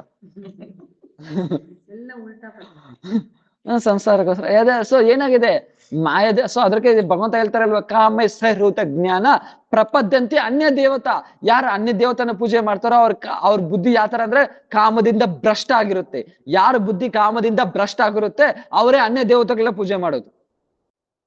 ಕಾಮಸ್ವರೂತ ಜ್ಞಾನ ಪ್ರಪದ್ಯಂತೆ ಅನ್ಯ ದೇವತಾ. ಸೊ ಯಾರ ಬುದ್ಧಿ ಬಂದು ಮೂಢರಾಗಿರ್ತಾರೋ ಅವರೇ ನನ್ ಬಿಟ್ಬಿಟ್ಟು ಬೇರೆ ದೇವತೆಗಳನ್ನ ಆಶ್ರಯ ಪಡಿತಾರೆ. ಸ್ವಯಂ ಭಗವಂತ ಹೇಳೋದು ಇದು ಒಂದು. ಸ್ವಯಂ ಭಗವಂತ ಅದಕ್ಕೆ ದೇವತೆಗಳು ಹೇಳ್ತಾರೆ ಏನು? ಸಂಸಾರದ ಪಾಡ ಮಾರ್ಬೇಡ್ಕೊಂಡ್ರೆ ಅವ್ರು ನಿನ್ನ ಆಶ್ರಯ ಬಿಟ್ಬಿಟ್ಟು ನಮ್ನ ಆಶ್ರಯ ಯಾವ ತರ ತಗೊಂತಾರೋ, ಸಮುದ್ರದಲ್ಲಿ ನಾಯಿ ಬಾಲ ಹಿಡ್ಕೊಂಡಾಗೆ ಪ್ರಭು. ಅವ್ರು ಬಂದು ಯಾವ ತರ ಅವರು ಮುಳುಗೋದೇ ಹೇಳ್ತಾರೆ, ಅವ್ರ ಜೊತೆ ಯಾರೆಲ್ಲ ಕರ್ಕೊ ಹೋಗ್ತಾರೋ ಅವಳು ಮುಳುಗ್ತಾರೆ.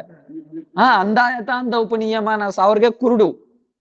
ಅವರೇ ಹೋಗಿ ದಾರಿಯಲ್ಲಿ ಬಾವಿಯಲ್ಲಿ ಬೀಳ್ತಾ ಇದ್ದಾರೆ.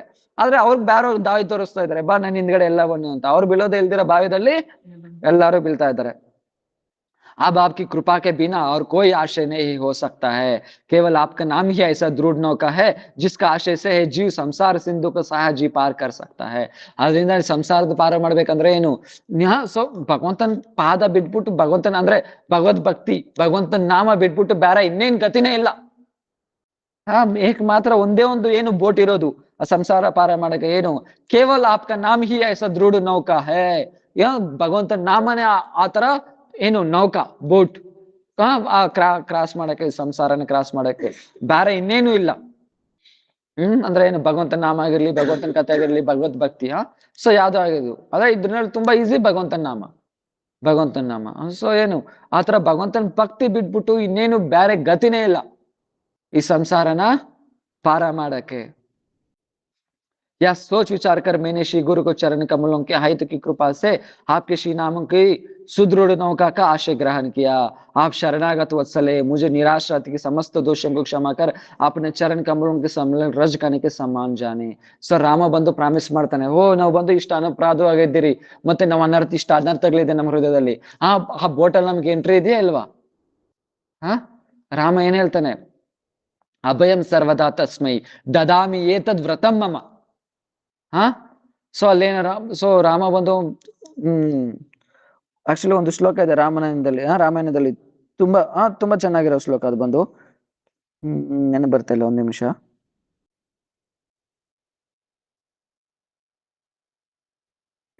ಮಿತ್ರ ಭಾವನೆ ಸಂಪ್ರಾಪ್ತಂ ನ ತ್ಯಜೇಯಂ ಕಥಾಂಚನ ದೋಷ ಯದ್ಯಪಿ ತಸ್ಮೈ ಸಾತ್ ಸತಂ ಏತದ್ ವಿಗರ್ಹಿತಂ. ಸೊ ಒಂದ್ಸತಿ ಆದ್ರೂ ಅದು ನಾರ್ಮಲ್ ಆಗಿ ಮನಸ್ಸಿನಿಂದ ಹೇಳ್ತಾ ಇಲ್ಲ, ಒಂದು ಸುಮ್ನೆ ನಾರ್ಮಲ್ ಆಗಾದ್ರು ಒಂದ್ಸತಿ ಆದ್ರೂ ಹೇ ಪ್ರಭು ನಾನ್ ನಿನ್ನವನು ಅಂತ ಹೇಳ್ಬಿಟ್ರೆ,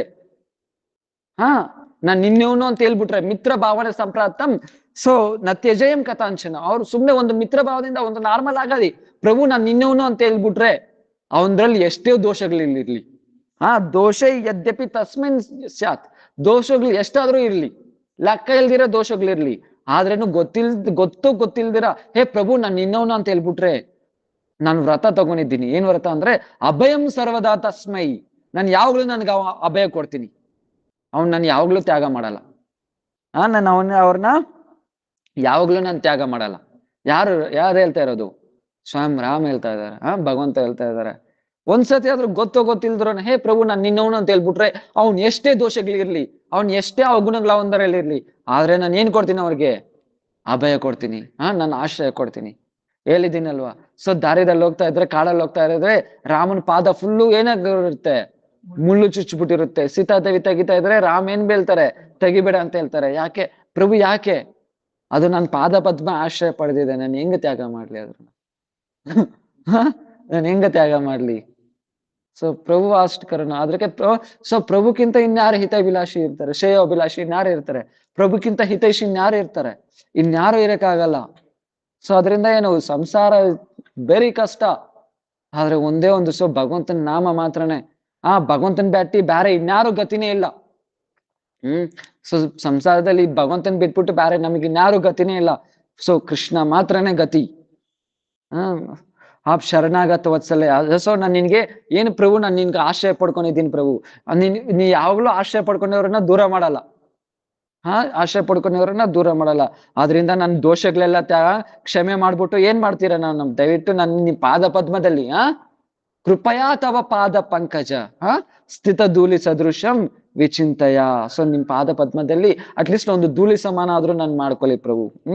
ऐसा होने पर भी मेद संलग्न धूलि कण को समान आपके चरण कमलों से कभी भी अलग नहीं हो सकता हूँ. श्लोक का यही तात्पर्य है. इसको द्वारा सुविदित होता ही भक्ति साधक को भोग और मोक्ष की कामना का संपूर्ण रूप से त्याग कर देना चाहिए. ಸೊ ಇದು ಬಂದು ಏನು 5ನೇ ಶ್ಲೋಕ ತಾತ್ಪರ್ಯ. ಐನಂದ ತನುಜ ಕಿಂಕರಂ ಪತಿತಾಮ ವಿಷಮೆ ಭವಂಬುಧೌ ಕೃಪಯಾ ತವ ಪಾದ